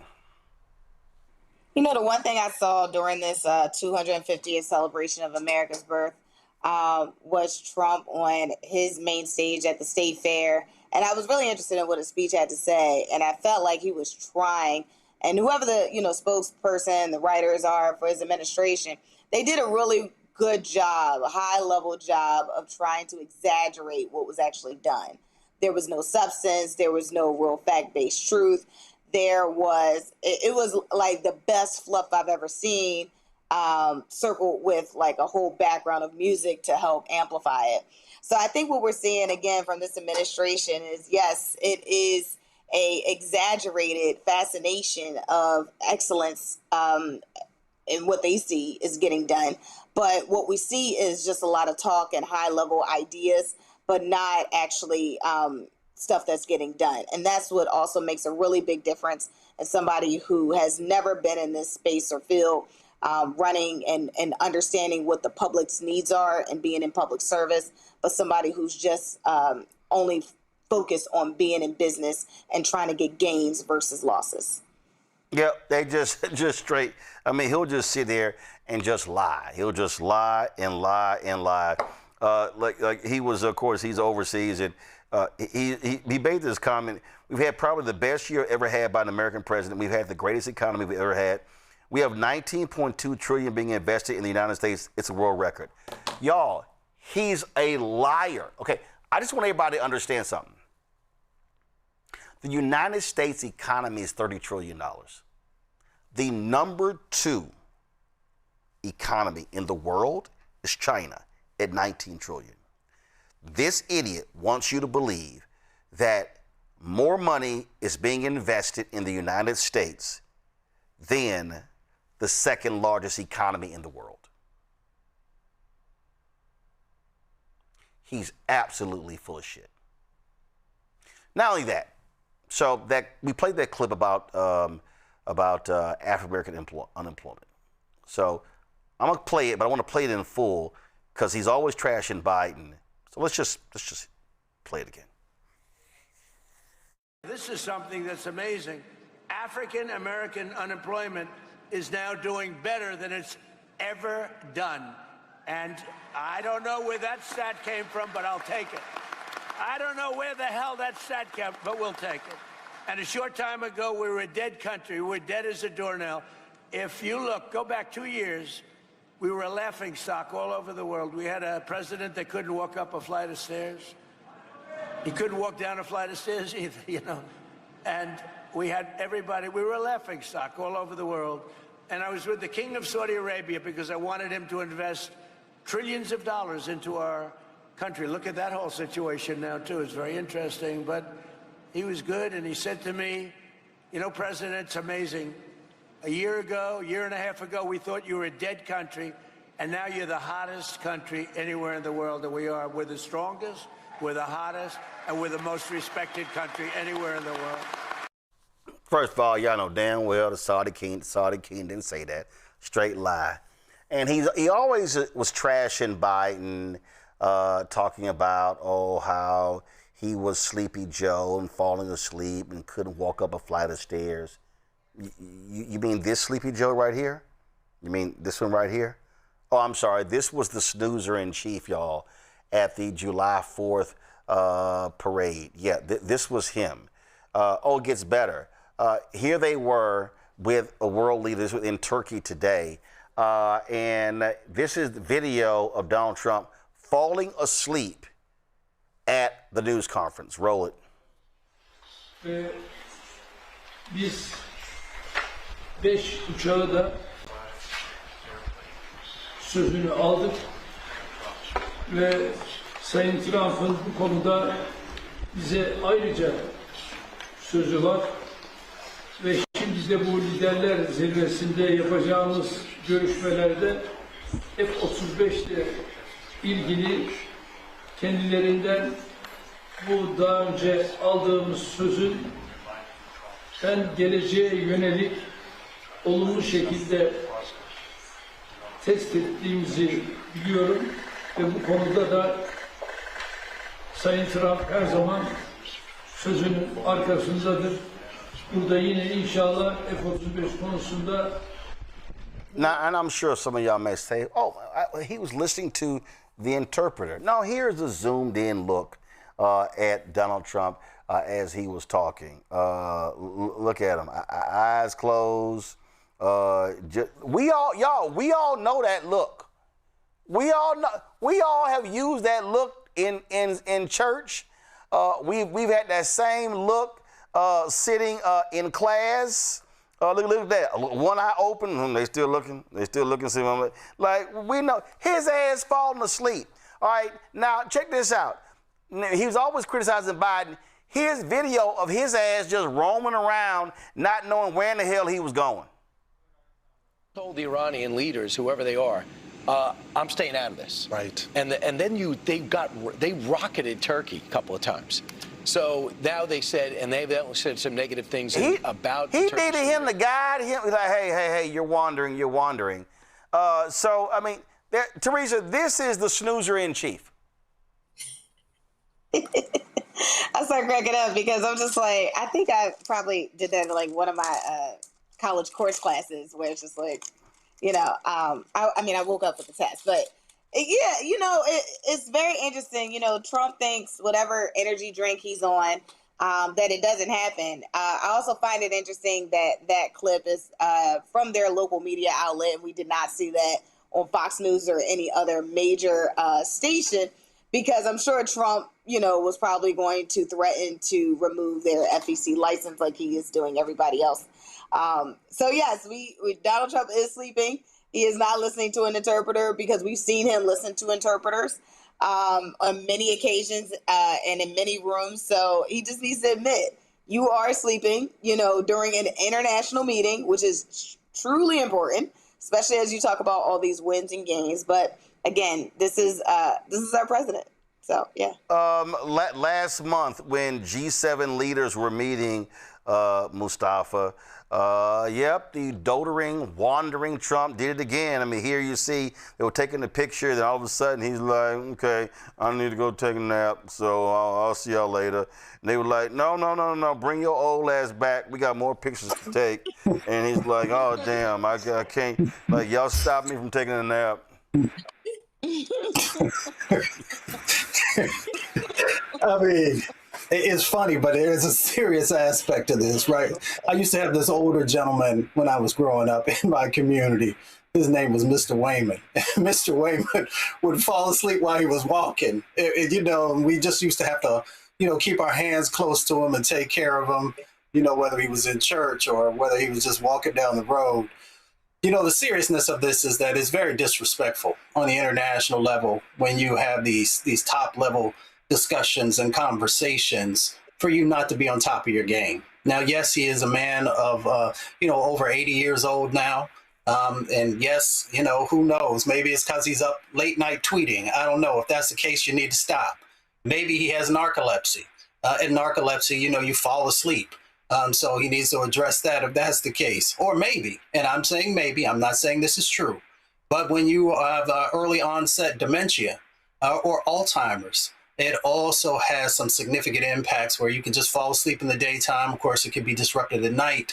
So there are a number of things. So I call him Sleepy D because, you know, he just continues to fall asleep, and he may just be bored. He may not feel that these things require his attention. So he's not properly preparing his body, or maybe his body will no longer allow him to properly prepare. Well, we know doggone well he's been propped up. That's what's going on. And so, again, always trying to sit here and criticize Biden at every turn when he's just all over the place and is like, oh, I don't know where I'm going. I don't know what I'm doing. But we know he is a flat-out awful liar. We know he loves to make things up.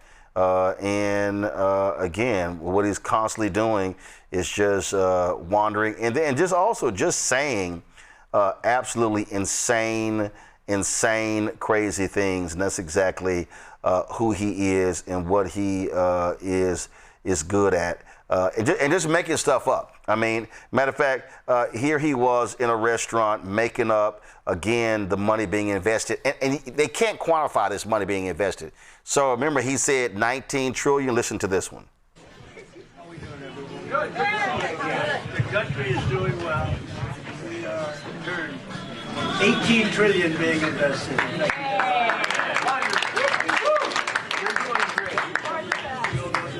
And I keep telling you, MAGA's so dumb, they just believe anything. Oh, yeah, 18 trillion being invested, yet these same folks in Wisconsin are the ones who are filing for bankruptcy because they're losing their family farms. But he keeps just lying about the investment. All right, y'all, let's go to a break. We, of course, be having our Shop Black Star Network segment, talking to a black-owned company with its USGA-approved golf balls. And so looking forward to that. Lots more talk about. You're watching Roland Martin Unfiltered right here on the Black Star Network. All right, folks, let me tell you about Chapter. Now, if you're on Medicare or about to be, the system is not set up to work for you. Too much fine print, too many plans, and too many people making money off of your confusion. And look, we're used to this. We're no strangers to systems that don't have our best interests at heart. But we don't have to accept it when it comes to Medicare. That's why I'm telling you about Chapter. Their advisors are independent and honest. In fact, they're the only Medicare advisors that compare every plan nationwide. And they're focused on one thing: what works for you. If there's a better plan out there, they'll find it. If you're already in the right one, they'll tell you that too. There are no games. Just last year, people who switched with Chapter saved an average of $1,100. It's 20 minutes and a real person. It's completely free. My parents actually have already called. My mom sent me a text. Folks, give Chapter a call at 724-264-8281, 724-264-8281, and connect with someone you can trust. Folks, these are the kind of services that we need for our audience here at Roland Martin Unfiltered and the Black Star Network. So call Chapter right now, 724-264-8281. What's up, everybody? It's your girl, Latasha from the A. And you're watching Roland Martin Unfiltered.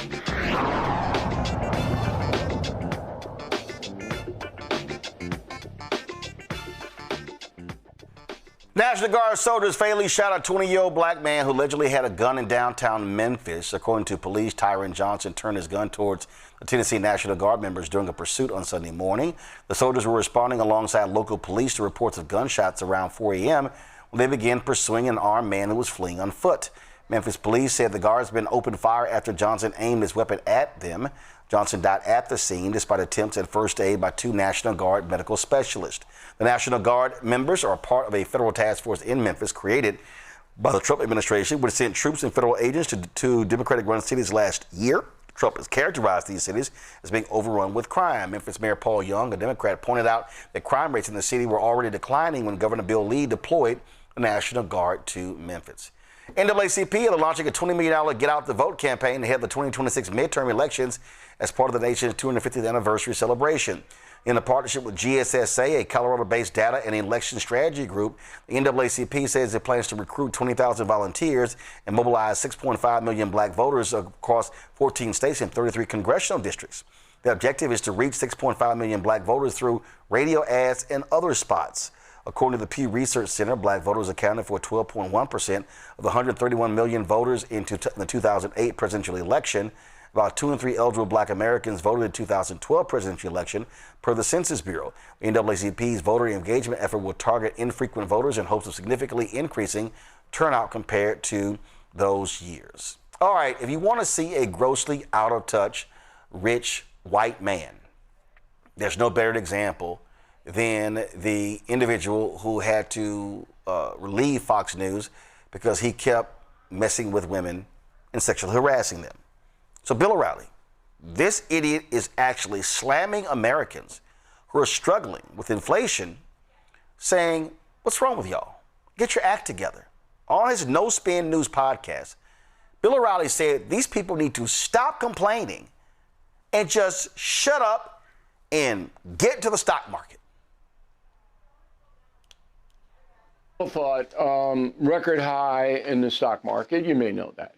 Oil prices coming down, that was easily predictable, and they'll continue to drop. We hope they go below $70 a barrel. Now, the American oil companies will take their sweet time because they want to make as much money as possible from us, dropping at the pump, but it'll happen.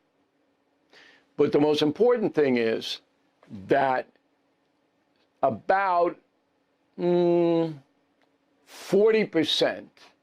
of Americans have no stocks, no mutual funds, no IRAs, nothing. Okay? 58%, according to Gallup, have stocks. This is how you grow your money in a capitalist society. Now, if you don't have any stocks, what the deuce do you think is going to happen to you when you get older? What do you think, that the government is going to provide a comfortable living for you? Is that what you think? You'll get Social Security, but that ekes by. You want to live in a trailer? The stock market is the way to amass capital. And I'm not a speculator. I just tell my guys, I have a financial advisor, and you know you have to have one. Buy the S&P, the Standard & Poor's. That means that buy and just hold it. My portfolio is doing great because Trump is, his policies appeal to the big companies.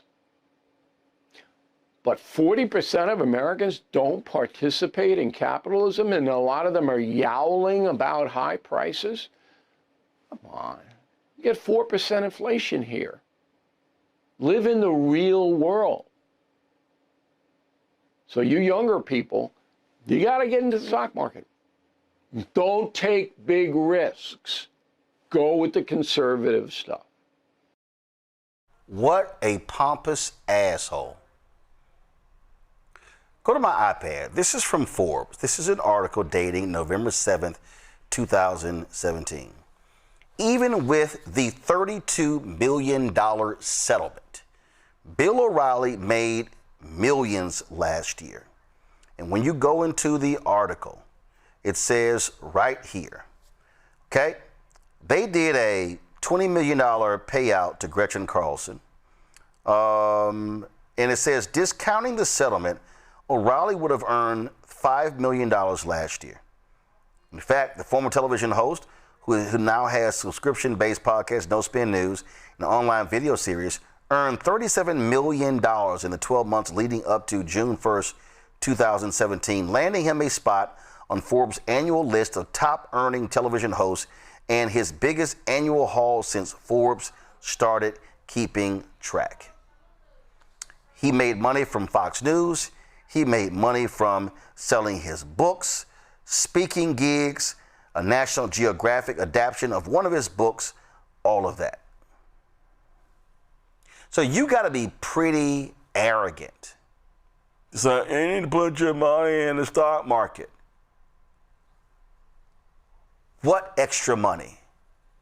Housing costs have exploded. See, when you are worth more than $100 million, you don't really care about housing costs. You don't care about gas prices. You don't care about groceries increasing. All right? You don't care about daycare.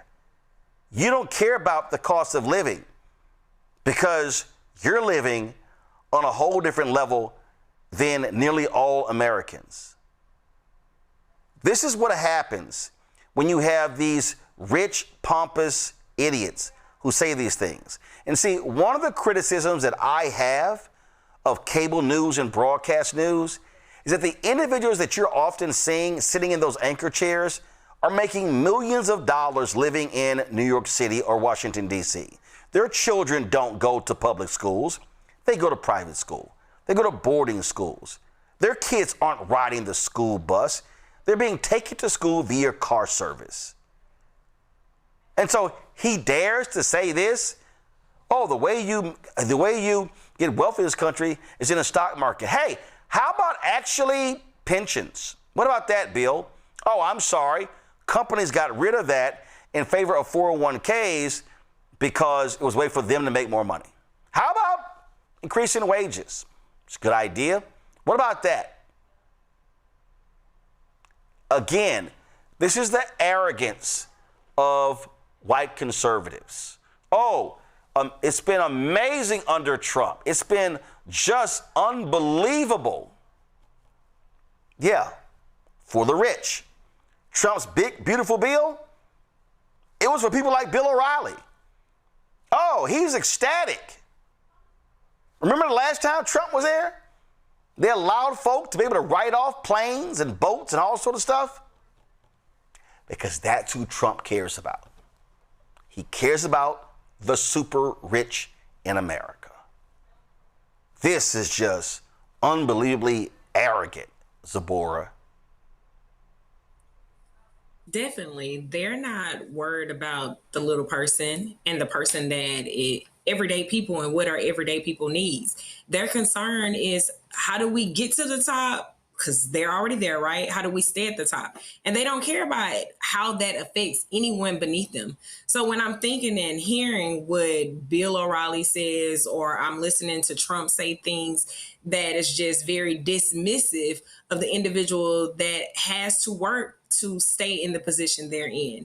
And then they're being dismissed from jobs, like all of those Black women from the government that did absolutely nothing but go to work, show up, do a good job, do all of the things that they were supposed to, work for years, and then you just let me go with no real reason. So that you can say we don't have the budget to fund all of these services that meet the needs of our communities and the people that we really love and are around and are making the world really work, that were so-called, what did they call them during COVID? The people that, we need those people. We need the Walmart worker. We need the person that's online. But when you're cutting programs that impact those individuals, how can you say that those are the people that we really need, but your programs don't reflect that? So you cut funding in one area that is focused on those programs, and you increase your $1 billion bottom line. All of the tech bros' bottom line has increased. Trump, for as poor of a money manager as he is when it comes to our country, his bottom line and his family's bottom line continues to increase. He studied increases on how many billions of dollars him and Elon Musk and becoming trillionaires and how those things are helping their lives, but they're cutting the funding that helps everyday Americans.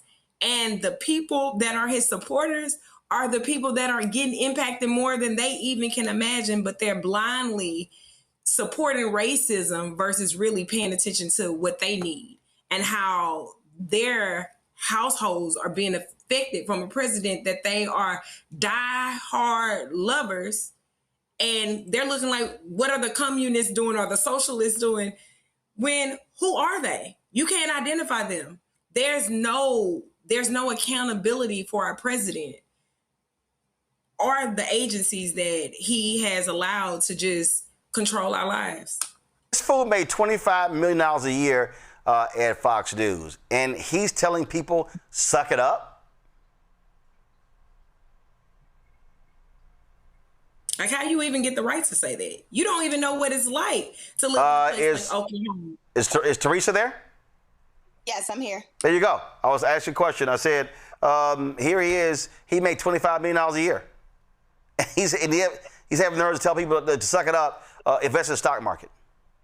You know, I'm not surprised. You know, I actually had a similar situation happen in my condo association where, you know, there are special assessments happening, and he's been arrested again. I had a white gentleman who's sitting on the board literally say, hey, you know, everybody owes more money, and so what I need you guys to do is probably go get a line of credit or a new credit card to pay it. And I literally had to take a step back, and I said, wow, the audacity of these individuals. And I said, you know what, but it stems from the top. And the top comes from our president of the United States. And it also stems down to Bill O'Reilly, who is saying $25 million is what he's getting, but is telling people who don't have these means to provide in other ways, which we just don't have the resources to do. Now, if they decided to cut their salary and decrease in the type in their commentary and start, you know, actually producing some results for those families who don't have, I guess, you know, we could figure out a mechanism to figure out how to get out of these situations. But it's always interesting. Those who make the 7-8-figure salaries are always trying to tell folks who, you know, only honestly just has the means to probably watch what they're saying, and to take that type of abuse, just even from a distance, to tell them something different that what they're living is always just hard to hear. Just beyond pathetic, Mustafa. It is, but it is the paradigm of the haves and the have-nots, and the individuals that, you know, have the wealth figure that you must be doing something incorrectly if you don't have the wealth. You know, it's disingenuous to tell folks that they should just be investing in the stock market if we're not going to make sure that people have the knowledge and the skills. If we don't have a living wage so that folks actually have a few extra dollars, because most of the time people are trying to utilize those extra dollars that they might have and just survival. You know, if you don't have a certain price point, if you don't actually make enough money, you actually don't get a chance to invest in the stock market the same way that wealthy people do, because they get to come in early. They get to, you know, buy up the things that they think are going to go up. And then later on, other individuals then get an opportunity to invest. So there is a lot of disparities that exist inside of the stock market. So for him to say that, you know, just continues to show, you know, that they are very, you know, just not connected to what everyday people are actually dealing with. But it's not unusual. But unfortunately, as I close, the reason that these individuals can make these statements and the reasons that the policies that are out there that benefit the rich and not the working class is because we often, you know, elect these individuals who have no connection to us, who've never understood what it is to have to go to the laundromat or to have to make some decisions at the grocery store about what you can and what you can't get. So once again, our vote is incredibly powerful, and we can change this dynamic. And that does not mean that folks can't, you know, continue to make money and do, you know, hopefully positive things with that. But we've got to make sure that we're balancing out this system, which is incredibly unfair. And that statement aligns with that unfairness. Yep, it gives a lot of Marie Antoinette, let them eat cake. All right, folks, quick break. We come back. We're going to talk to the company that black-owned company that makes golf balls. You're watching Roland Martin Unfiltered on the Black Star Network. All right, folks, let me tell you about Chapter. Now, if you're on Medicare or about to be, the system is not set up to work for you. Too much fine print, too many plans, and too many people making money off of your confusion. And look, we're used to this. We're no strangers to systems that don't have our best interests at heart. But we don't have to accept it when it comes to Medicare. That's why I'm telling you about Chapter. Their advisors are independent and honest. In fact, they're the only Medicare advisors that compare every plan nationwide. And they're focused on one thing: what works for you. If there's a better plan out there, they'll find it. If you're already in the right one, they'll tell you that too. There are no games. Just last year, people who switched with Chapter saved an average of $1,100. It's 20 minutes and a real person. It's completely free. My parents actually have already called. My mom sent me a text. Folks, give Chapter a call at 724-264-8281, 724-264-8281, and connect with someone you can trust. Folks, these are the kind of services that we need for our audience here at Roland Martin Unfiltered and the Black Star Network. So call Chapter right now, 724-264-8281. Melanie Campbell, National Coalition on Black Civic Participation and Black Women's Roundtable. And we are watching Roland Martin Unfiltered all day, every day, 24/7. Spread the word.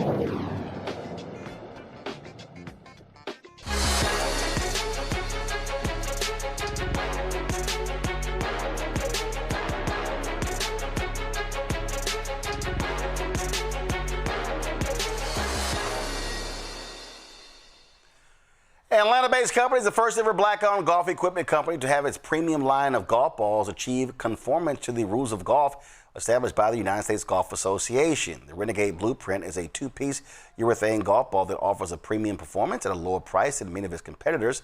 The ball is designed for all golfers. Joining us now from Atlanta is Kenneth Duncan, the CEO of Renegade Golf Company, and Team Renegade golfer Taylor Miller, the first black female golfer to be featured on the packaging of an internationally marketed golf ball box. Glad to have both of y'all here. First and foremost, let's talk about this ball, Kenneth. So what makes this one here different? Y'all sent me previously your other golf balls. And actually I played, so the Renegade MBU, and so the Renegade Blueprint is the new one? Yep, so the Blueprint is kind of a continuation of just what we started a few years ago. Mbu means first of a line, Nigerian word meaning first of its kind. I mean, that's the first ever black-owned golf ball company. That was kind of the start of us building out a line. But as you know, no golf company can exist with just, one premium golf ball. Right. So now we're on our fifth golf ball we've released, and this one's probably the most exciting because it has a lot of meaning behind it. So even just being here with you today and having Taylor Miller to join us is exciting because the Blueprint is kind of more of a message than it is a product just that we put into the market. Now, you previously had, if you go to shopblackstarnetwork.com, if folks actually go there and look at that, you'll see on that box was Maurice Allen, the three-time long driving world champion. And so how did you then decide how did you decide on Taylor? We had some conversations in the last couple of years, and we've kind of had a blind spot. People have talked to us, and our goal is always to make golf more affordable, more accessible, more inclusive, and diverse. I met with a young lady about a year ago, and she said, I see a lot of men in your products and black men, and I see a lot of juniors, but if you're a golf ball company for women, where are the women? And, we've always, worked with amazing juniors like Taylor, and we've always tried to represent the future of golf, but we've never done a really great job of actually displaying that. And Taylor Miller, we're fortunate to have her play our golf ball, the ball you referenced at Mbu for the last few years. And we saw it as an opportunity to really display all of the amazing things we have going on in the company and to pivot the Blueprint messaging to be something that's more inclusive and even more pushing the limit than what we were doing before. So Taylor, were you surprised when you got the call? Yeah, I was super excited when my parents had told me that Kenny had talked to them and I was going to actually be on the golf ball box. I thought it was super incredible that Kenny was giving me the opportunity and taking a chance on me. And Taylor, you're based where? Right outside of Chicago, Illinois. And where do you play? I play at Plainfield East. I'm going to be a junior in the fall. Junior? In high school. Gotcha. All right. Just making sure. High school, college. So Frat, I have a question for you, Frat. Have you ever seen a woman on a golf ball box ever? I don't recall. No.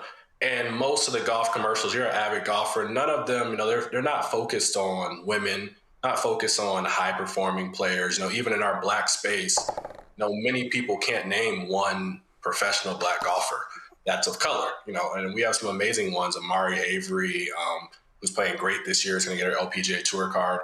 So I think we have an opportunity with this platform, with our golf ball box, with Taylor, to really reset the messaging in golf. There's the fastest growing group of golfers in the entire world is women, and black women make up a big portion of that, and they're underrepresented because no golf companies are talking to them, but they buy. So why don't we kind of break down those barriers that exist? Well, and one of the things that you're seeing an increase in the attention being paid, if you will, to golf.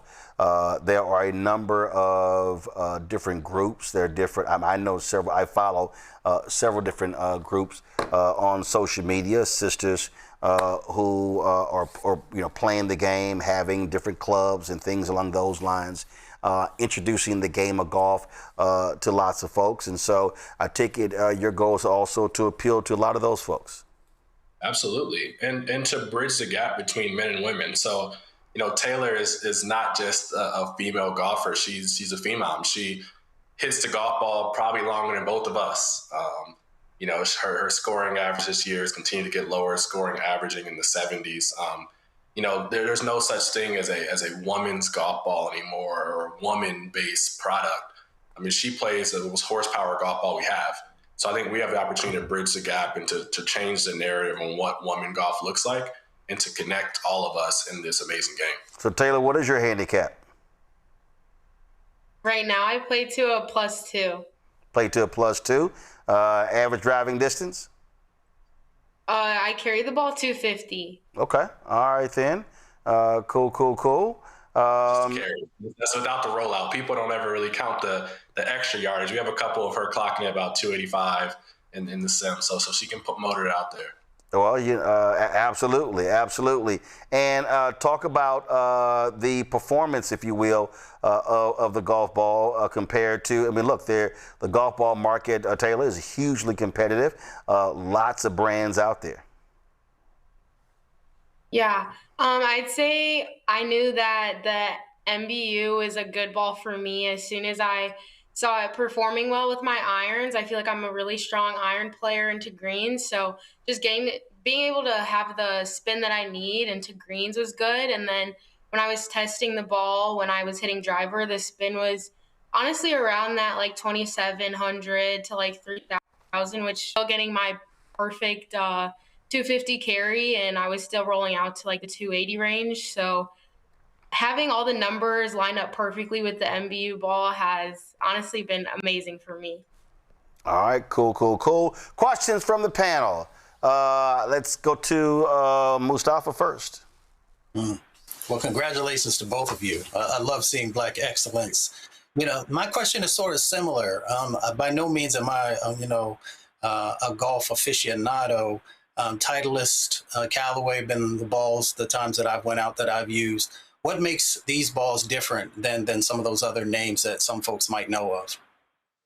Yeah, our ball, Taylor just referenced it. Our performance of our ball is at par, if not better than all of those. And the golf ball is a lot of a personal choice. But really, I think the question is what makes our company different?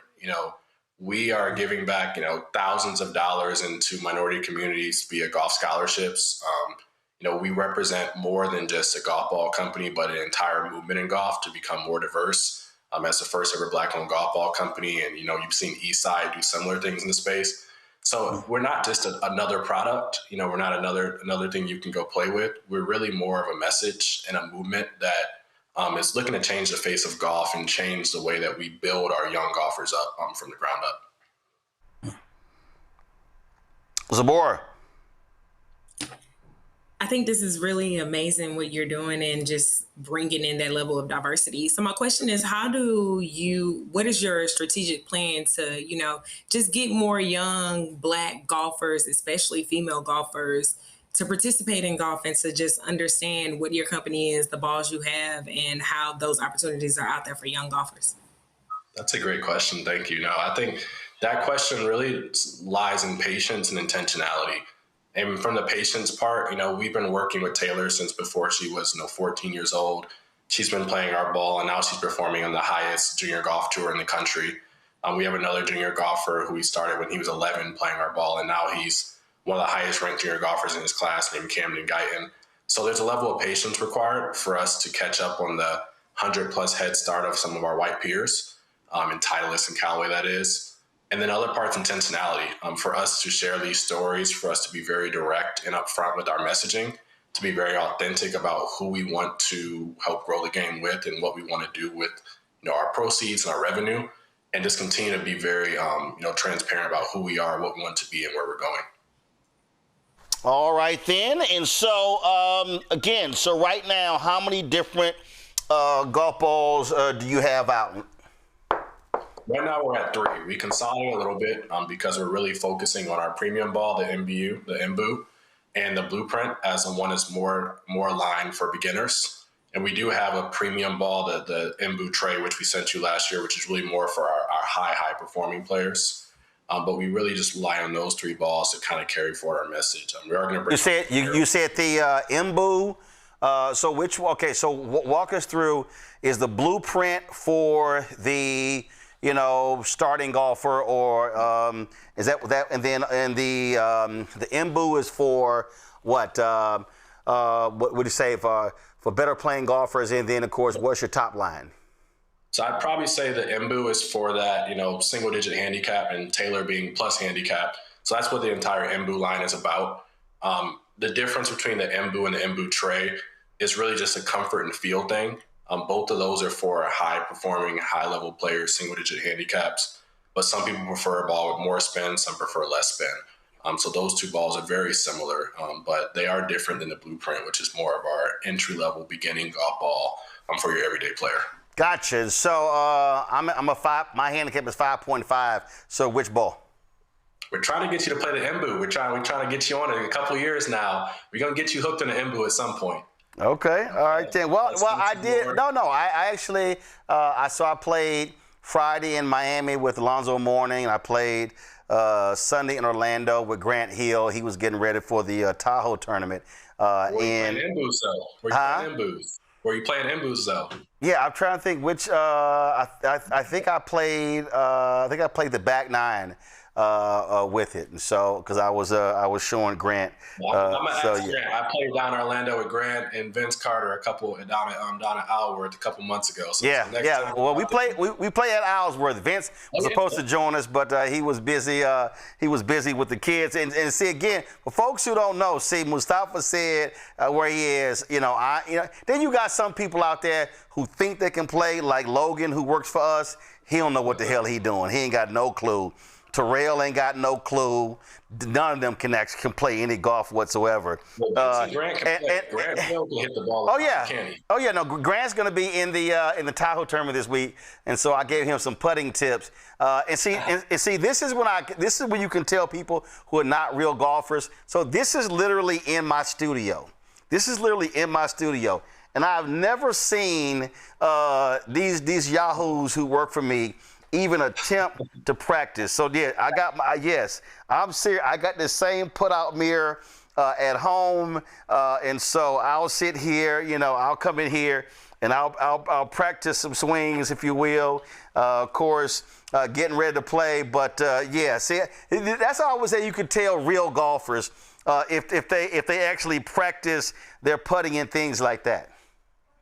Yeah, that's true. And you got some golfers you playing with down there in Orlando, though. Vince plays at MBU. Vince Carter plays at MBU religiously. He talked to him a couple of days ago, and he's been playing the ball for well over a year now.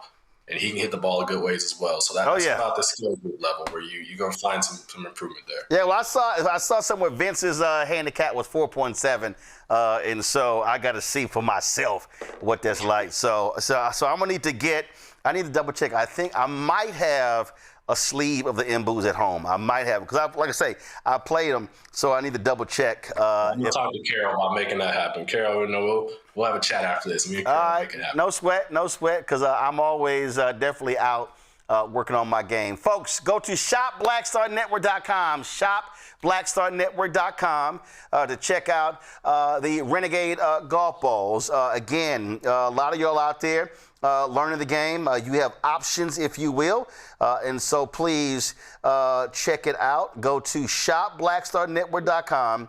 And this is, one of the reasons why we created this, to give people an opportunity to learn about these black-owned companies such as Renegade. And I'm sitting here and I'm trying to find it because I was looking on, and I'm a subscriber to Golf Digest, and where in the hell is it?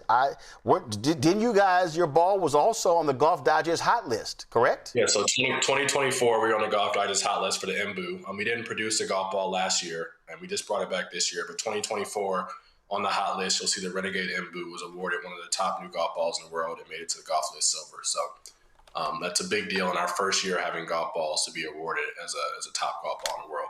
Absolutely, absolutely. And so, okay, so Taylor, when I get back to Chicago, we got to tee it up. I lived in Chicago 6 years, and so know those courses quite well, and always out, because wherever I go, my clubs go with me. So, yeah, we'll be doing that. So we certainly appreciate it, you joining us. Thank you so very much. Also, Taylor, tell people where they can follow you. You can follow me on Instagram at Tay Miller Golf. Tay Miller Golf? Yes. All right, then. Kenneth, we appreciate it as well, and we'll be in Atlanta for a week for the National Association of Black Journalists convention.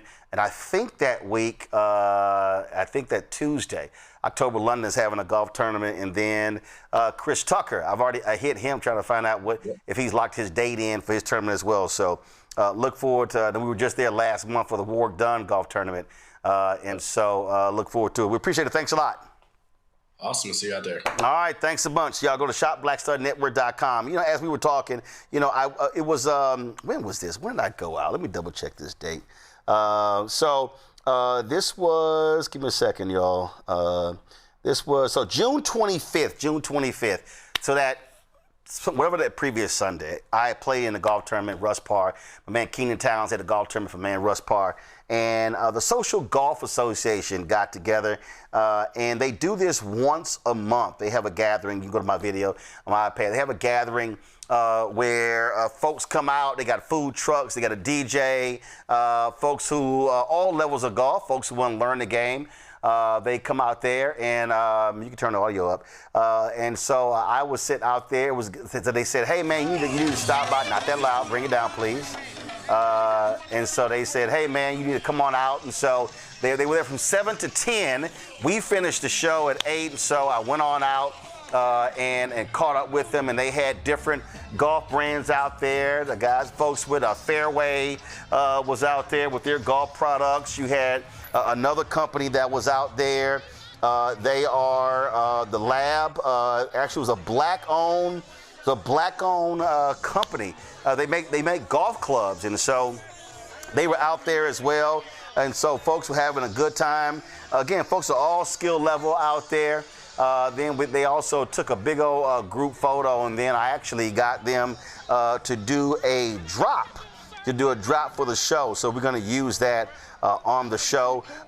And so this was, of course, everybody going out to the driving range to take it all. And so that's what we did. And as I said, I wanted them to do a drop. And so here is them doing the shout out for the show. All right, check this out. Go to my other phone, Anthony. 3, 1, 2, 3.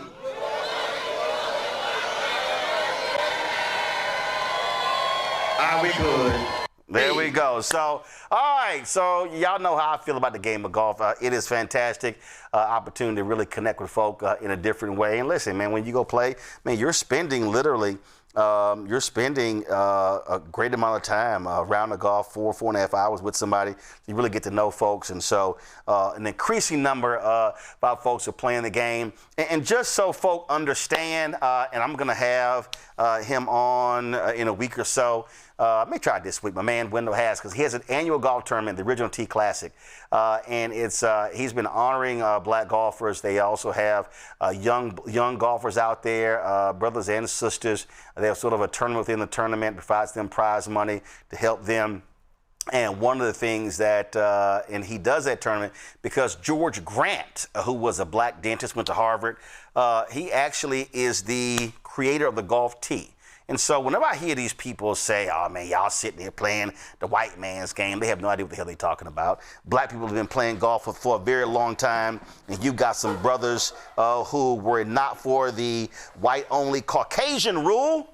They would have been some of the best black golfers in American history. This is long before Tiger Woods. And so look forward to that. All right, folks, that is it for us on today's show. Let me thank Teresa, Mustafa, and of course, Zabor. God, I'm sitting there like, wait a minute, hold on, because I'm looking for her. I didn't see her. They've already signed off. Let me thank they've been on today's show. Folks, also let me shout out Florida Memorial. I'm rocking their T-shirt today, the HBCU shirt that I'm wearing today. So shout out to the blue and orange. No window. This is not the New York Knicks blue and orange. This is Florida Memorial.